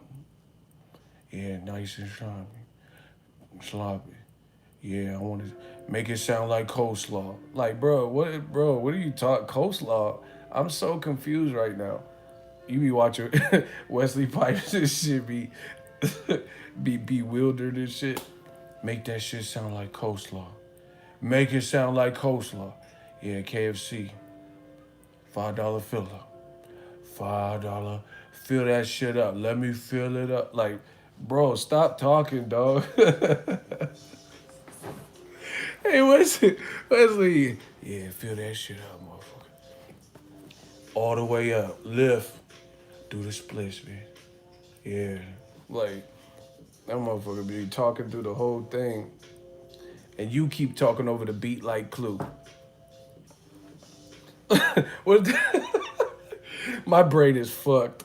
My brain is warped. What if they let Wesley Pipes commentate boxing? My brain is fucked up. Don't mind me. Wesley Pipes would be the realest boxing commentator. He'd be like, yeah, knock that nigga out. Knock him out. Right, left. Jab that motherfucker. Jab. Like, bro, what? Can you please, can you take the mic from Wesley Pipes? Yeah, knock that nigga out. Knock him out.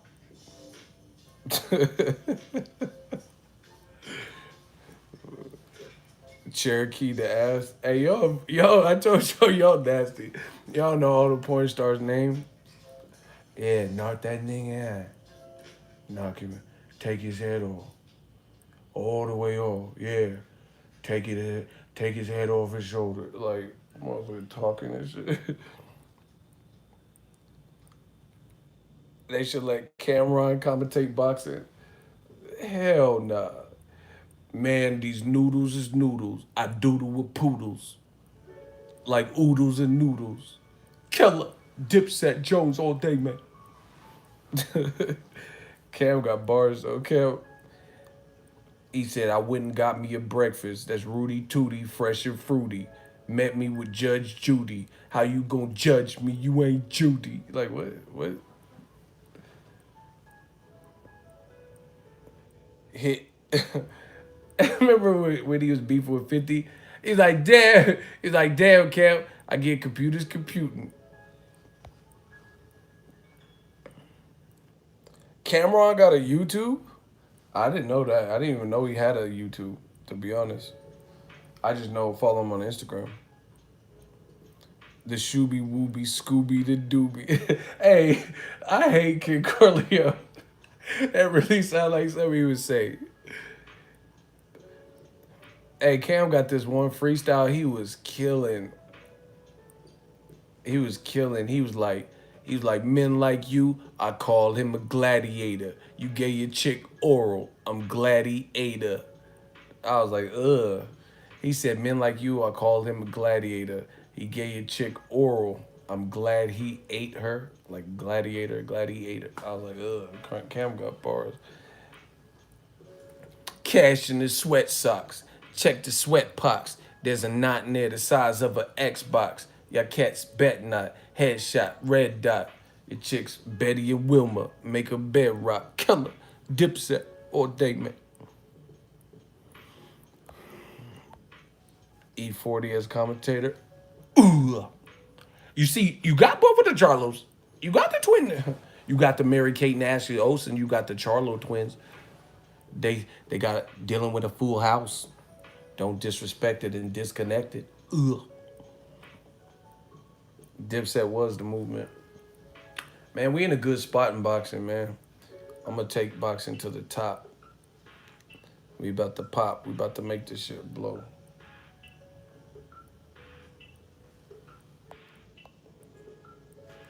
I think Jada would be a dope boxing commentator, too.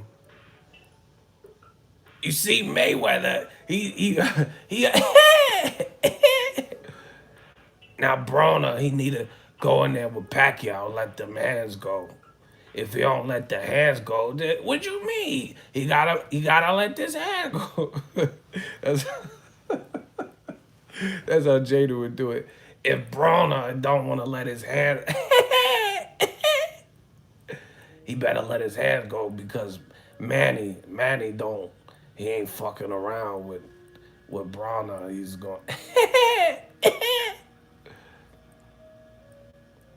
Life's a bitch like the mother and blow. Let's go.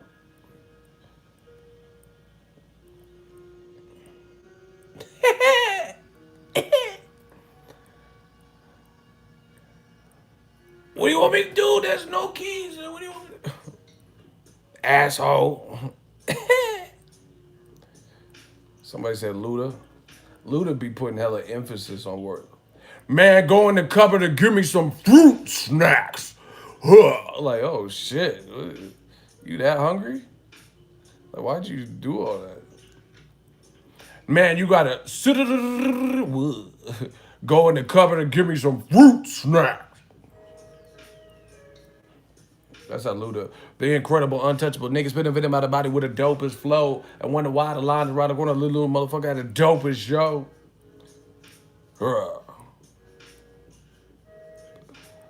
Lil Wayne as commentator.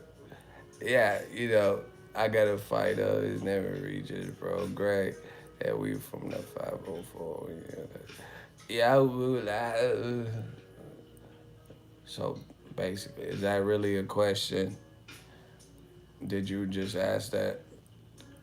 I'm not fighting on no fucking DAZN. That's how Jada. I'm not gonna fight on no fucking DAZN. Fuck 10 a month. I ain't paying. I'd rather get bricks in the truck. I'm not fighting on. I'm not fighting on no fucking DAZN. Stream this dick. Hey, DAZN, y'all gotta do something, bro. And that commentary is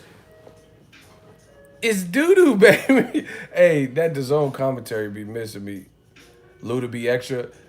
Man, put me on DAZN, I'm gonna go. Like, man, hey, Eddie Hearns better put me on DAZN so we lights, camera, action. The red light district. Throw them bows. Michael Blackson would be the worst commentator. Do you know who you're dealing with? Try again, motherfucker.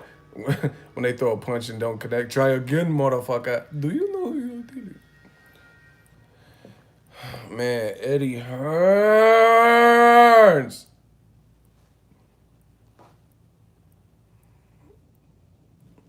Will Smith would just be yelling on it. Oh, man. Oh. Now that's how you're supposed to try. Now that's how you're supposed to punch. Oh, man. They finna fuck around and call the ambulance on me or some shit. Yeah, I think he's having a seizure in there. He's just screaming.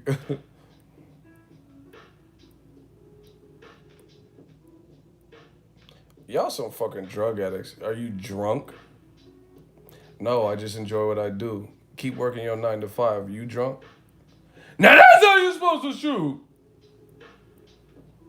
I just enjoy what I do. I get to travel, meet beautiful women, meet great fans, work from a laptop. Mind your business. Mind your business, lady. What you do making bum videos, cool. Where you work at? He mad now. He mad. So I make bum videos. Shit, as long I live on the West Coast. Bum videos took me all the way over here. I'm with that. What do you do for a living? What does Andrew do? Let's take a peek into Andrew. Like he gonna come out. Yeah, I own real estate. What does Andrew do for a living? Let's look into your life. We'll see who does more. What do you do for a living, Andrew? Since you want to hate.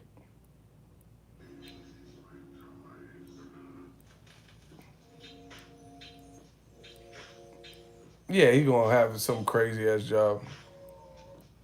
Andrew, where you at? He at work right now. Oh shit, my manager's coming. He can't even respond right now. Andrew, where do you work?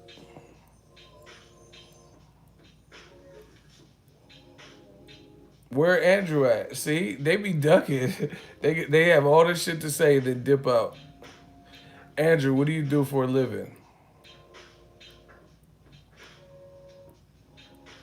Anyway, I'm not worried. Hey, if Andrew shows his face, clap him. He took too long. So if he ever comments again, or clap him anyway. Shooters, find him and clap him. We're not doing that. They want to talk shit, and then when I respond, they disappear. Anywho, now that's how you're supposed to drop. His mom took his celly. Shout out to passive student for clapping that bum. Check get buying. Um, man, boxing is lit though. Eddie Hearn. I told you they want to hate so bad. Oh, all you do is make bum videos. Listen, if bum videos is what allows me to move around a bit, help my family out, wake up when I want, then I'll take it. You know, I'll do them bum videos, fucking bum fights, whatever you want talking about. Um, Anthony Joshua, man, the pressure is a mountain. So Frank Warren did an interview with Talk Sport, and he says Tyson Fury still want to fuck with Wilder, despite Ben Davidson's comments. That's a good thing.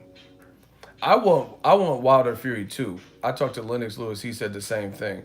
Wilder Fury 2 makes the most sense. You know, for one, it's closure. I don't want someone else to get their hands on either guy and then vulnerabilities are shown or they lose, you know, something like that. And then now that hurts the fight. Too much can go wrong. So they should just, you know, get it out the way, see who wins, you know, who made the adjustment. Then that person can claim winner, maybe do a trilogy later. See, I don't care about the third fight as much as I care about the second. You know what I mean? Third fight can happen later down the line, but this, you know, get it out. And see, ego, he was hating. Oh, I'm aware. Listen, like it's always people that I'm telling you in life. It's always the people that the have-nots. That it's not just about being have-nots because I've been a have-not. You know where I, you know, didn't have the most popping channel or whatever. But it's how you. It's the have-nots that ain't about shit, ain't got shit going on. They got the most to say about somebody who do. You know, somebody got a movement. You know, they see it, and that's what hurts them. Like damn. Like I even have people. They say this to me. You're a fucking bum. Get a real job.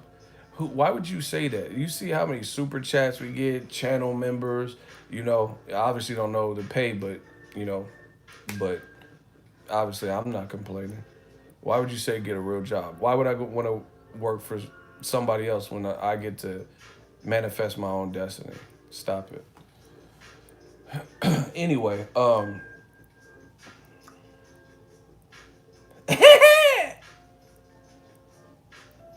people always say, "Oh, you're a drunk. You're on drug." Man, I enjoy what I do. That's what it is.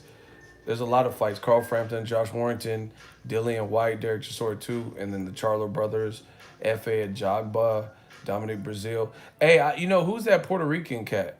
The guy he's fighting, Carlos Negron. I've heard the name, but I don't really remember watching him if I've seen him fight before. But he's a pretty big dude. Yeah, they're heavyweights. He say you make bum videos, but he in here listening to you. That makes him a bum. That's what I'm saying. These dudes are retarded. They think somehow that makes me look bad, but it makes you look bad because you're saying I'm racist, I'm a bum, but you're up in here. So you like listening to racists. You like listening to bums and bum videos because you're here. Oh, you don't know what you're talking about, but you're here. So if I don't, why would, out of all the YouTube channels, why wouldn't you go to the YouTube channels that you feel do know what they're talking about? You're going to come to the one guy that don't know shit, who they're like, oh, your channel's going out of business and all this shit. Then why are you here? That's what helps the doors stay open, viewership. So if you thought someone's going out of business, why don't you just let them be and let them fold? You know, he's a fan eagle. I'm aware. Um, Man, I just been thinking, man. There's a there's a lot of pressure on Joshua and DAZN and Canelo. There really is, but especially Joshua. Canelo, he's not in as bad of a position because he went in with that paycheck. And this DAZN thing is, trust me, listen, I don't have any way of proving it because I don't have actual contracts, but me being business savvy and knowing the business and being real with myself, they get lawyers and or whoever to, professionals to notarize and pin up these contracts. I would be willing to bet whatever that DAZN has some type of opt out clause, some type of mention in this Canelo contract where they can opt out. That's it. Just they're the bread, they're putting up all the money. So there has to be some type of, so Canelo, there's pressure on him too because he's gonna have to produce. There's no way they gave him all that money and they have no way to protect themselves. So he could just fight, you know, 5 fights, and it could all be Rocky Fielding type fights that give him no income without them having the option to opt out, just like sports contracts. You know, there has to be some type of opt out option. So there's pressure on him. We already know the pressure for Eddie Hearn. And I'm telling you guys why it's happening like the way it's happening. And the funny thing is this. Oh, man. I don't feel like moving, but I'll go get my other phone if y'all want. If y'all want to hear what Frank Warren said, he said exactly what I said. Do y'all want to hear it? Do y'all want to really make me move, or can I just tell y'all? Y'all decide. I let the fans run my channel. Y'all want me to just paraphrase what he said, or do you want to actually hear it? You know, it's just something about what he said about Eddie Hearn. Can I paraphrase, or y'all want to hear it?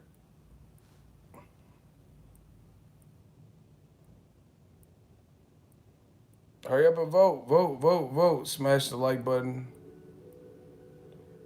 You could just say it. All right, vote. Whatever y'all vote, I'm gonna put it on the fans. Like, we have an interactive channel. Doesn't matter. Fuck it. Just tell us. Okay. Frank Warren, he says what I... Someone said move, please. What? All right, hold on. Making me get up and shit.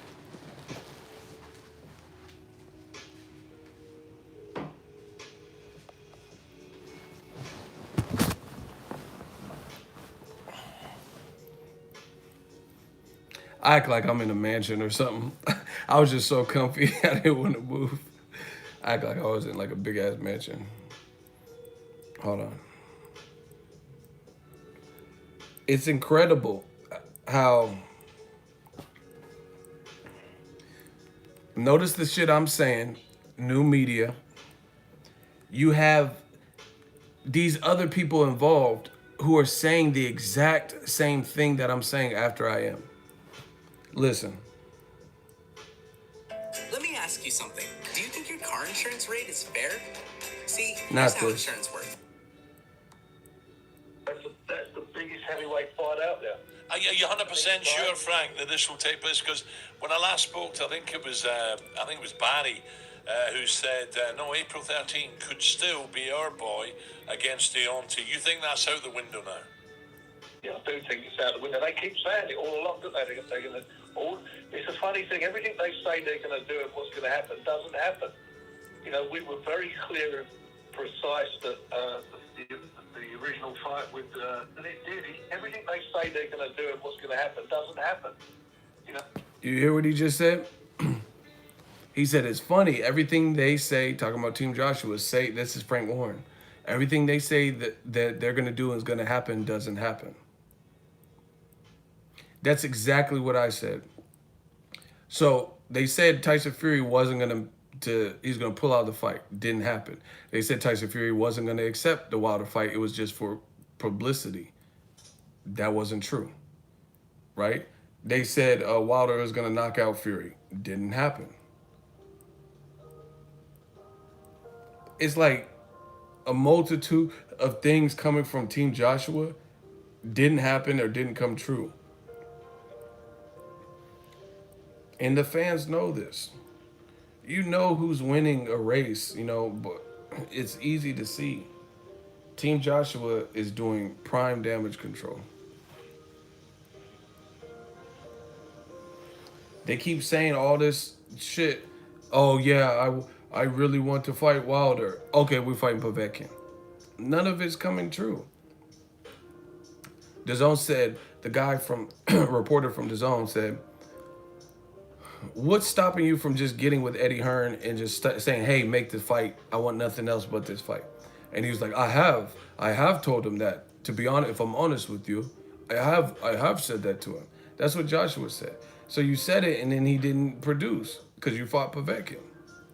So it's like everything they keep saying is not coming true. So you told Eddie Hearn you want no other fight and he gave you another fight.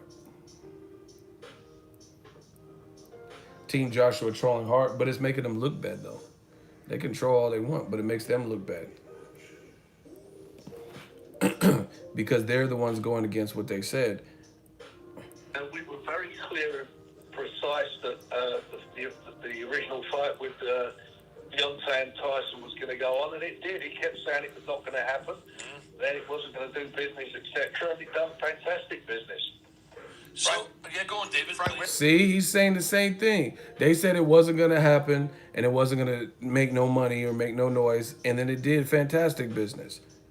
You know? So, realistically, Joshua's team is the one who's always, like, having to eat their words. Constantly. Time and time again. You know, the stuff that Wilder's team said, they haven't been having to go back on their word at time and time and time again. And I think more and more people are starting to see it. Smash the like button. We should be over 200 by now. But you know, it's like the boy who cried wolf. That's what Team Joshua is looking like to me. It's like the boy who cried wolf. You know, people are done with it. You just keep trying to blame Wilder. They see through that. You tried that already.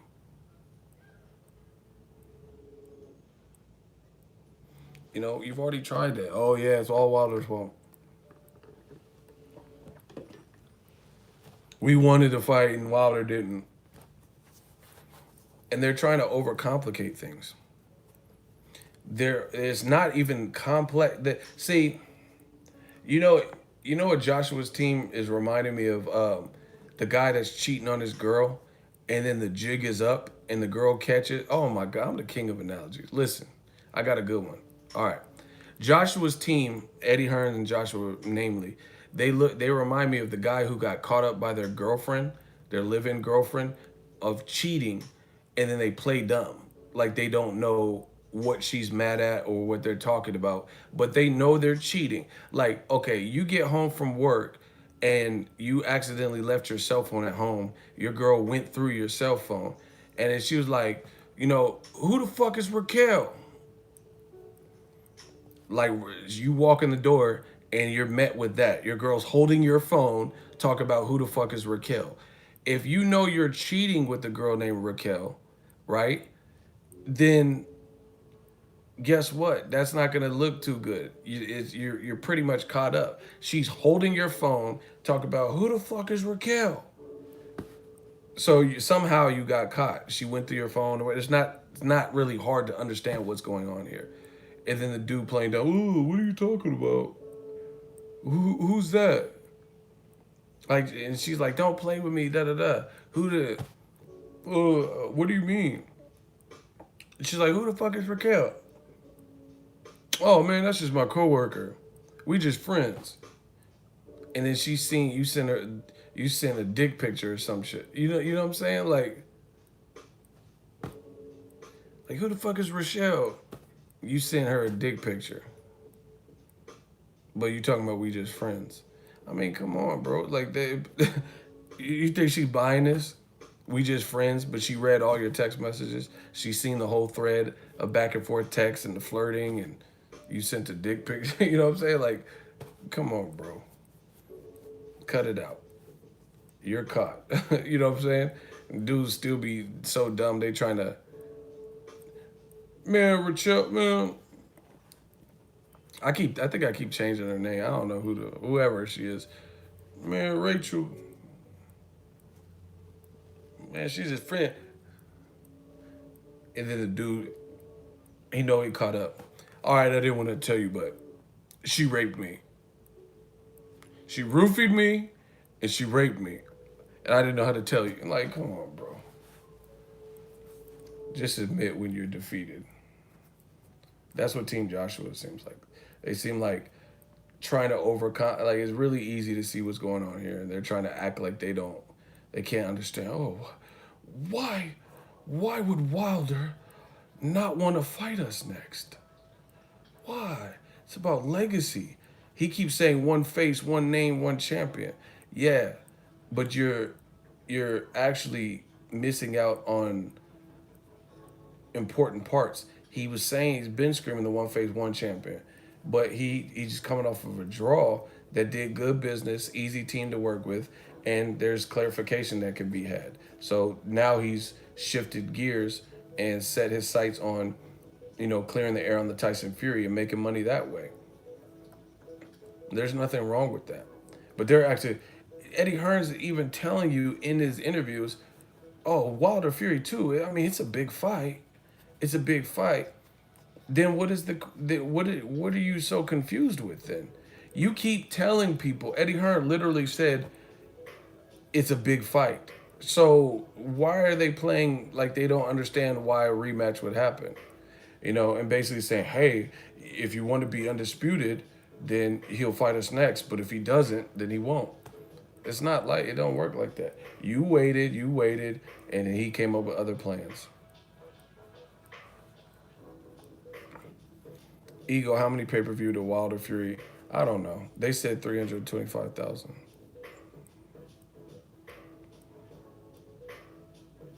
Hurt DAZN won't release the numbers for the Canelo fight because they embarrassed. I mean, there's a lot of people. Man, I've seen so many people saying, oh, I can't complain because it was free. If it was free for you, that means you're on a 30-day free trial, a.k.a. you didn't make no money for that. DAZN, I really have a lot of questions about their approach to this game. Like, see, they're trying to do something that was out of the box, which is cool. I'm with that. But I don't know if they thought through how this would work. Because, like, Broner Pacquiao, the reason that's on pay-per-view is because there's no way you would be able to pay Broner and Pacquiao what they would want. It would be very hard to pay them just by advertising on Showtime.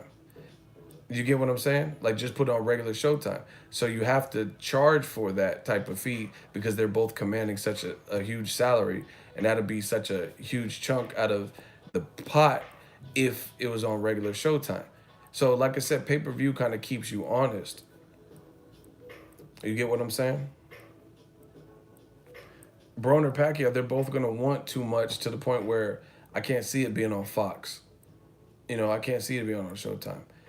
But look at it. Let's say Broner Pacquiao's $80, right? You sell one pay-per-view. How many DAZN $10 subscriptions do you have to match that?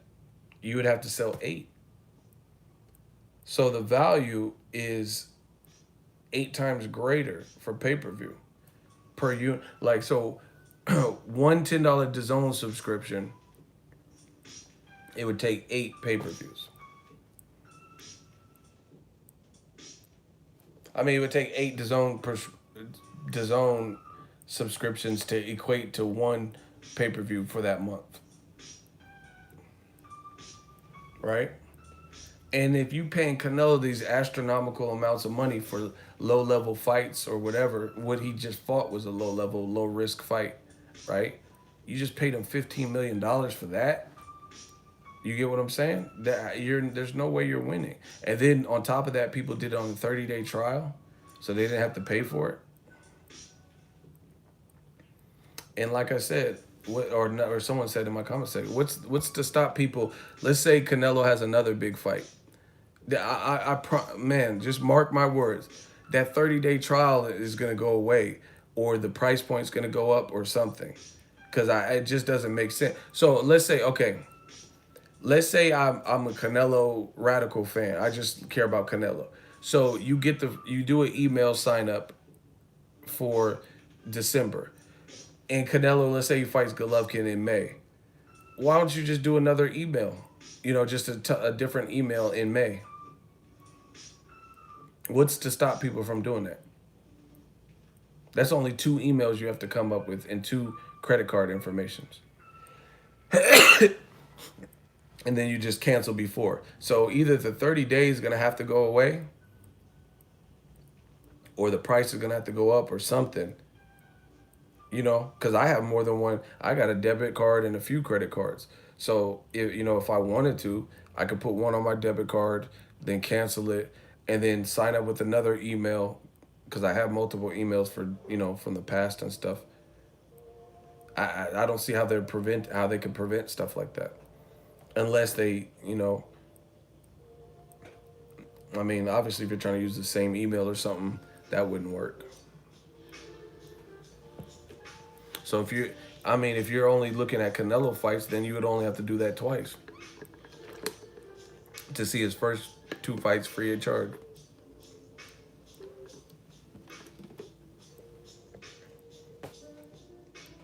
And then, like I told you, I don't know the particulars, but just from spitballing, if I get a pay-per-view, like I'm in a hotel room, let's say I ordered a pay-per-view, they're gonna charge it to this room, and it's gonna be available on this TV. With DAZN, it's an app, so as long as the app is in the app store on that smart TV, right, then you'll be able to watch it. So you could go to your friend's house with your DAZN subscription and have a fight party under your login, like a Netflix account. I travel, and if the TV is Netflix capable, has it's a smart TV or whatever, which most of the hotels are, at least the ones I've been going to, all I have to do is log into my Netflix account. Actually, it's my parents' Netflix account, to be honest. I just have I just use theirs.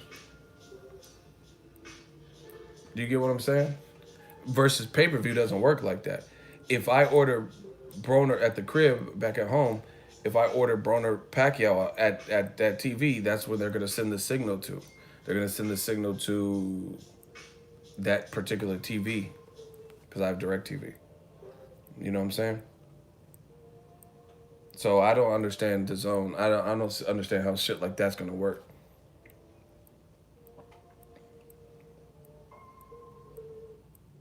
So have you guys thought of that, or how the company can circumvent those types of things? How can you stop someone from logging in at whatever TV they want to if they pay for it? And then the other thing, I don't know why, but DAZN is still not available on all devices. Like Vizio and LG TVs, a lot of them can't get they can't get DAZN yet. So what if you have an LG TV? LG makes some nice TVs, and I know some people who need an affordable TV that have Vizio, and you can't get it. You have to get a Fire Stick. What's the point of having a smart TV if you have to buy a Fire Stick too? It's just weird stuff like that. Like how has DAZN been around for a couple years before it got into the boxing business, but it's still not available on LG and Vizio TVs? Like I said, that's pretty goofy if I have a smart TV and I have to buy a Fire Stick to hook up as well. What the fuck is the point of having a smart TV? But LG and Vizio, and I think a few other things, even if you have smart TVs, you won't be able to download DAZN. So they're gonna have to work out bugs like that. Commentary is terrible too.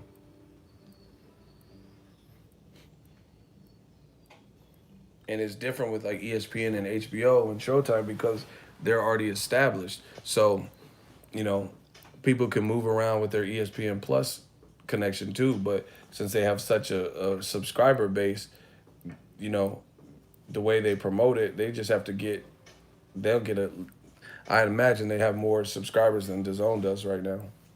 Just because ESPN is in 17 to 34 million homes or whatever it's in. DAZN is like kind of starting off.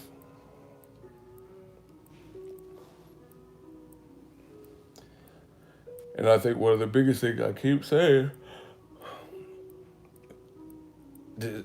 Demetrius Andrade, for example, he's fighting a guy that's not known in America, and is being pitched to Americans. It's gonna be hard to get people behind that when Broner Pacquiao's fighting the same week. Like, I love Demetrius Andrade like as a fighter, you know. I think he's a great fighter. But even for myself, I'm gonna be probably in Vegas for Broner Pacquiao. So, you know, I'm not gonna be too concerned. How's that gonna benefit him? Like if Andre fought Charlo, then that would be a big fight. Two Americans, you know, trash talk. You know. And the Charlos, I just seen them both pictured with James Harden. So, you know, they're bona fide celebrities. You know what I'm saying? Artur Kov ain't no celebrity. Yeah, they have a good backstory that people could get behind.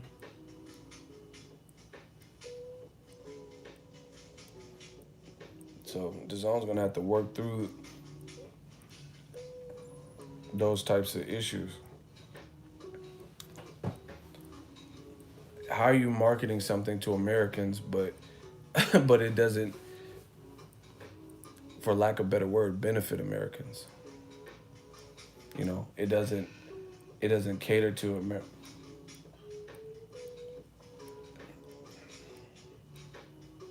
You know, it doesn't. Like, just look at restaurants. You know, there's certain restaurants, like certain like ethnicities or whatever. Like, let's say a Mexican restaurant, and then locals will go, like anybody will go, but if people who are actually from Mexico go to that restaurant and a lot of people fuck with them, then that's usually a good thing because, like, you know, they're like, oh, this is some good, you know, you're getting the stamp of approval. Like, or if you go to like a anywhere, an Indian place, and then a lot of Indian customers go, that's usually a good thing because you're getting the stamp of approval from them. Like, oh, this don't taste like watered down or taste like some bullshit, right? So you have to kind of cater to your audience. You know what I'm saying? Like, would you want a Mexican restaurant that no Mexicans like the food and think the food is trash? You know what I'm saying? Would you want to have an Indian restaurant and then people who try the food go on Yelp? The Indian people who try the food and go on Yelp are like, man, this food doesn't taste like home, or this doesn't taste like home cooking. This shit is horrible. You wouldn't really want that, would you? So that's what I'm saying. DAZN is being pitched to Americans, but they're like domestic level fights. Canelo versus Rocky Fielding. Yeah, Canelo has a name in America, but he's not even American. And then you're putting him in there with, even worse, a guy who hasn't been revered or has never even fought in America that I know of, Rocky Fielding. And then on top of that, you're new. Like Canelo, Liam Smith, HBO is still HBO, so they have however many subscribers they have, so people know how to, you know, people watch it. They already have the subscriber base. So, you know, people know about it. But DAZN is something new. People didn't even know how to get to the fight. Anyway. It's just that simple. Like, even Dillian White, Derek Chisora, that's probably why they didn't get the fight, because they felt, you know, I don't know if we'll make enough of, we just spent all this money on Canelo, and will this make enough of a dent? You know, will this cause enough Americans to buy this shit?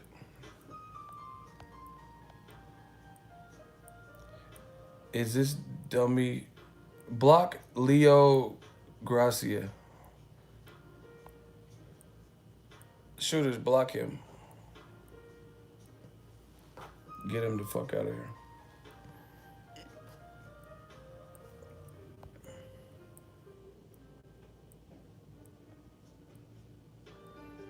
Fox will make more pay-per-view stars. Al Heyman made a power move with Fox, then back that up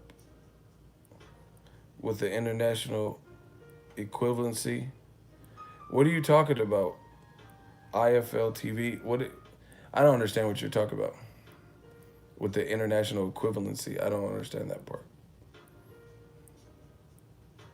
Someone said, shoot that dummy.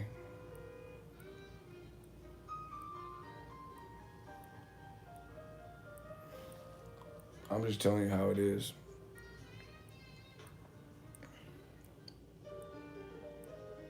Yeah, I seen it got blocked. Al struck a deal with IFL TV. What does that mean? What's the deal? I never heard of that.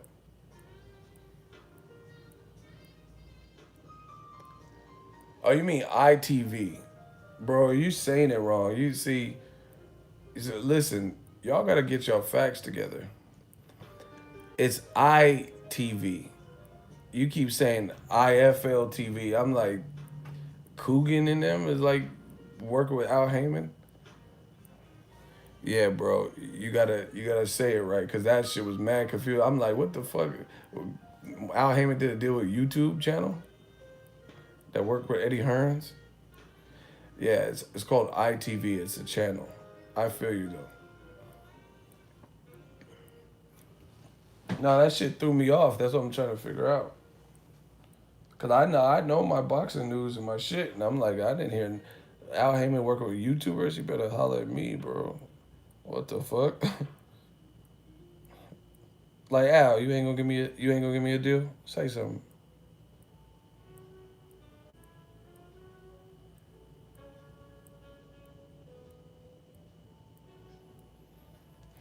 Yeah, Eddie Hearn and Joshua, they don't like it because they being X'd out. They being froze out. All that power playing shit. Like, you know, man, I'm the king of analogies. I got another one for you. This is what happened. If you try to power play somebody and then they do it back to you, that's basically what it is. So let's say I didn't have a vehicle, I didn't have a car, and then I had a ride with somebody, like I had a friend, and they used to charge me this for gas money, blah, blah, blah. And they would, like, if they got mad at me, they would threaten to not pick me up and take me to work. You know, bullshit like that, power playing me. And then, you know, a year and a half passes, I work hard, I get my own car. And then they fall upon bad times, hard times, and then they don't have a car. And then now I'm in the driver's seat, literally, you know, pun intended. I'm in the driver's seat. Now they're in the situation where they have no car. And then I revert back to how they treated me. And when they had a car, they high charged me for gas. You know, short distances, they would charge me $20, even though it wasn't gonna barely take no gas up. Made me pay them $20 gas money. You know, if they were mad at me, they would threaten to not pick me up. So now I'm in the position. Now they have to lean on me. You know, they gotta lean on me. You don't think I'm gonna give them back that same energy? Or just be like, oh, sorry, I can't do it. That's what happened, you know? Eddie Hearn trying to charge $20 of gas money to take someone up the street, you know, trying to overcharge for the gas, trying to threaten him, and now it's happening to you. And he's like, they know it because they keep saying, him and Joshua are saying it. He said, now, at first it was one face, one name, and now it's like, we're leaving Joshua in the cold. Yeah, it was one face, one name. You didn't take it, so now they like, They acting like this is happening like this is just one, this is all happening simultaneously. This was a process to get here. You get what I'm saying? At first it was like, yeah, one face, one name. Now we found our own lane, so now it's like, fuck you, Now you gotta wait. You gotta wait till I'm ready, type shit. That's what it is. And the biggest difference is this: the reason Wilder is making him wait is actually, it makes sense. He just came off of a controversial. Who doesn't want to see Wilder Fury 2? I don't even know how it'll play out. I mean, I have my thoughts, but I have to see it. After seeing Fury pop up from the 12th and all that, how well he boxed, I got to see what they both bring in a rematch. So who doesn't want to see that? So like I said, Joshua's overcomplicating this. You know, he's overcomplicated. It's really easy to see. But like I said, when Wilder's doing it, he's not doing it arbitrarily. He's doing it because he actually found another lane to make money and to build up his brand and his legacy and reputation. They're acting like if you don't fight, like, exactly. Kane, the bad guy, just said it. Fury ruined their plans. And you know what else makes it worse for Joshua? That their damage control makes it stand out so much worse. If y'all want to know what makes it worse, could I get a hell yeah in the comment section? I'm breaking it down. Can I get a hell yeah in the comment section? I'm gonna explain this to you.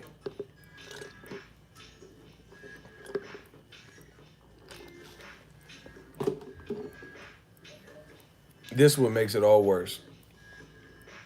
It's the person. The person Wilder is now hooked up with to make money with and create that fork in the road where they could go another direction and not have to rely on Joshua. Because everybody knows that Joshua's whole career was boosted from the shortcomings of Tyson Fury.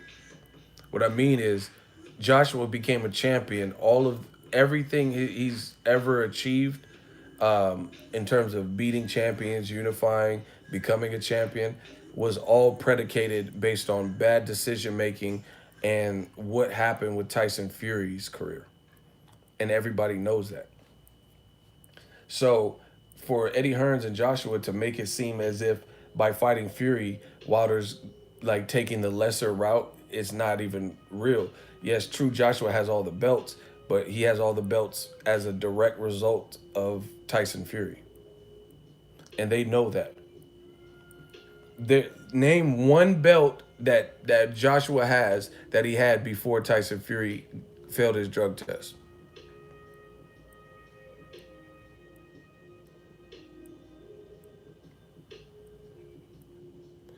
Or before Tyson Fury beat Klitschko, because I think that Charles Martin might have been before the belt test. But you guys get what I'm saying. Name one belt that he had that happened before Tyson Fury beat Klitschko. Exactly none.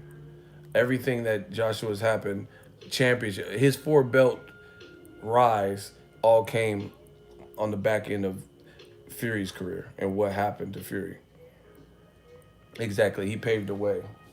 So they're trying to make it like, oh, you want a legacy and undisputed. It's legacy fighting Tyson Fury because he's the guy with respect. He's the undefeated guy, lineal champion. So you can't, no matter what you say, and he already gave Wilder a tough fight. So no matter what you say, you can't take the fact that Wilder, it's like Tyson Fury is like that song, I've been there, I done that. Tyson Fury been done it. He did it before you. Everything Joshua was just now doing, Tyson Fury already did. Because he beat Klitschko and he had all them belts. Period. And, it is what it is. Like, you say you're going to sleep before the fight, you're not watching the fight, you're not going to be ringside, and then now all of a sudden, after it's a controversial outcome, after vulnerabilities are shown on behalf of both fighters, now all of a sudden you're gung-ho and you're not as sleepy and you want to make those fights. Why didn't you have the same energy before you knew what the outcome was going to be? Makes no sense. Anyway, I'm out. Keith Thurman's out in town, so I got press conference and different stuff coming up. So I got to make sure I'm ready. So I'm going to just give myself some time to just chill out. But Thurman, Josito, they're out here. So I'm going to go to that press conference. Anyway, just keep it locked on the channel. I got a lot of stuff I'm doing. Yeah, it's good to see One Time come back. Al Heyman's killing right now. He's putting his fighters in Barclays and Fox and Grammy Weeks and You know, Broner's on his first pay-per-view. Pacquiao's, it just draws a lot of questions. How is it that Pacquiao, his first fight with Al Heyman, he gets Broner, but when Pacquiao was with Top Rank and loyal to Top Rank, they could never make the Broner fight? And the thing is, they try to paint Al. I don't know him at all, but Al Heyman is clearly not the bad guy. Eliter Alvarez just said he got Al Heyman's blessing before he went to. Eliter Alvarez signed with Top Rank. I don't know if you guys know that. The one that's fighting Kovalev, he just signed a lucrative promotional deal with Top Rank, right? He just did an interview. Eliter Alvarez said Al Heyman gave his consent and his blessing. So they hate this black man so much, but they don't even understand why. Al Heyman is the godfather for sure. So Al Heyman is he let Danny Jacobs go over there with Eddie Hearn. I don't know what his relationship is with Amir Khan, but Amir Khan was with Al Heyman at one point, and then he's doing his own thing with Eddie Hearn. Jesse Vargas and Brandon Rios, I think, are still advised by Al Heyman with Eddie Hearn. Eliter Alvarez is with Top Rank. So you can't even blame Al Heyman and say he holds fighters back. Daniel Jacobs, before he got with Eddie Hearns, he was just signed with, advised by Al Heyman. Al Heyman let him go on HBO and fight against Golovkin, the hometown fighter that HBO celebrates, and they gave bias-ass commentary like Jacobs wasn't doing shit. He let Khan go fight Canelo. So it's like Al Heyman is killing. He's doing his own thing, and he's not being greedy. He's not holding him back. And I seen Eddie Hearn did an interview, and he says something like, how are they going to hold Gervonta Tank Davis back? DAZN can pay him 5 times more than what he's worth. Eddie Hearn looks so desperate by saying these things. Bro, Gervonta he's in his own promotional contract with Mayweather Promotion. Just drop it. It's not your fighter. Why do you care about what Gervonta's doing? Why do you care so much? It's not your fighter. Worry about, Andrade and Jesse Vargas, the guys you have, Daniel Roman. Why are you worried about Tank Davis? Like, Eddie Hearns is like Christopher Columbus of boxing. He's acting like he discovered some shit that was already discovered. Christopher Columbus didn't discover no fucking America. America was already inhabited by the natives, And then he came here and then spread disease and shit, and then you're gonna try to act like he found something. That's what Eddie Hearn is. Christopher Columbus. Gervonta Tank, Mayweather Promotions got him popping. Period. Al Heyman got him popping. Period. So why are you so concerned with what happens next in his career? Talking about, we could pay him 3 times more than he's getting. Well, he don't want to do it or something, or he's not able to do it, whatever the case is. But you so worried about Tank's career. What about Tevin Farmer? Who's he fighting next? He's fighting in Philly. Who's his opponent? You keep, that just makes you look, it's just like the people that hate on me. Like, they worried about what my channel's doing. They worried about my numbers. They worried about what I title my videos. They worried about my thumbnails. They worried about, who I'm sleeping with, what I'm doing. Like, why you worry about me? Worry about your own weak-ass channel, whatever you got going. I'm good. I don't need, I don't need to be micromanaged. So it makes it look bad for Eddie Hearns when he's up here worried about what the next person is doing. That's not part of his roster. Like, I could pay the Charlos and Tank and Errol 5 times more than they want, but they're not going to you. You get what I'm saying? Like, that's cool if you reached out and then they was fucking with it, but they're staying loyal to Al for whatever reason. So you might as well just drop it. Because it makes you look desperate. You get what I'm saying? It makes you look desperate when you just keep worrying about what the next person's doing in their career. Like, if they're eligible and free agents and want to sign with you, then I'm sure they'll do it. But if they don't, then they, let them live. Like, they're gonna do what they feel is best for their career.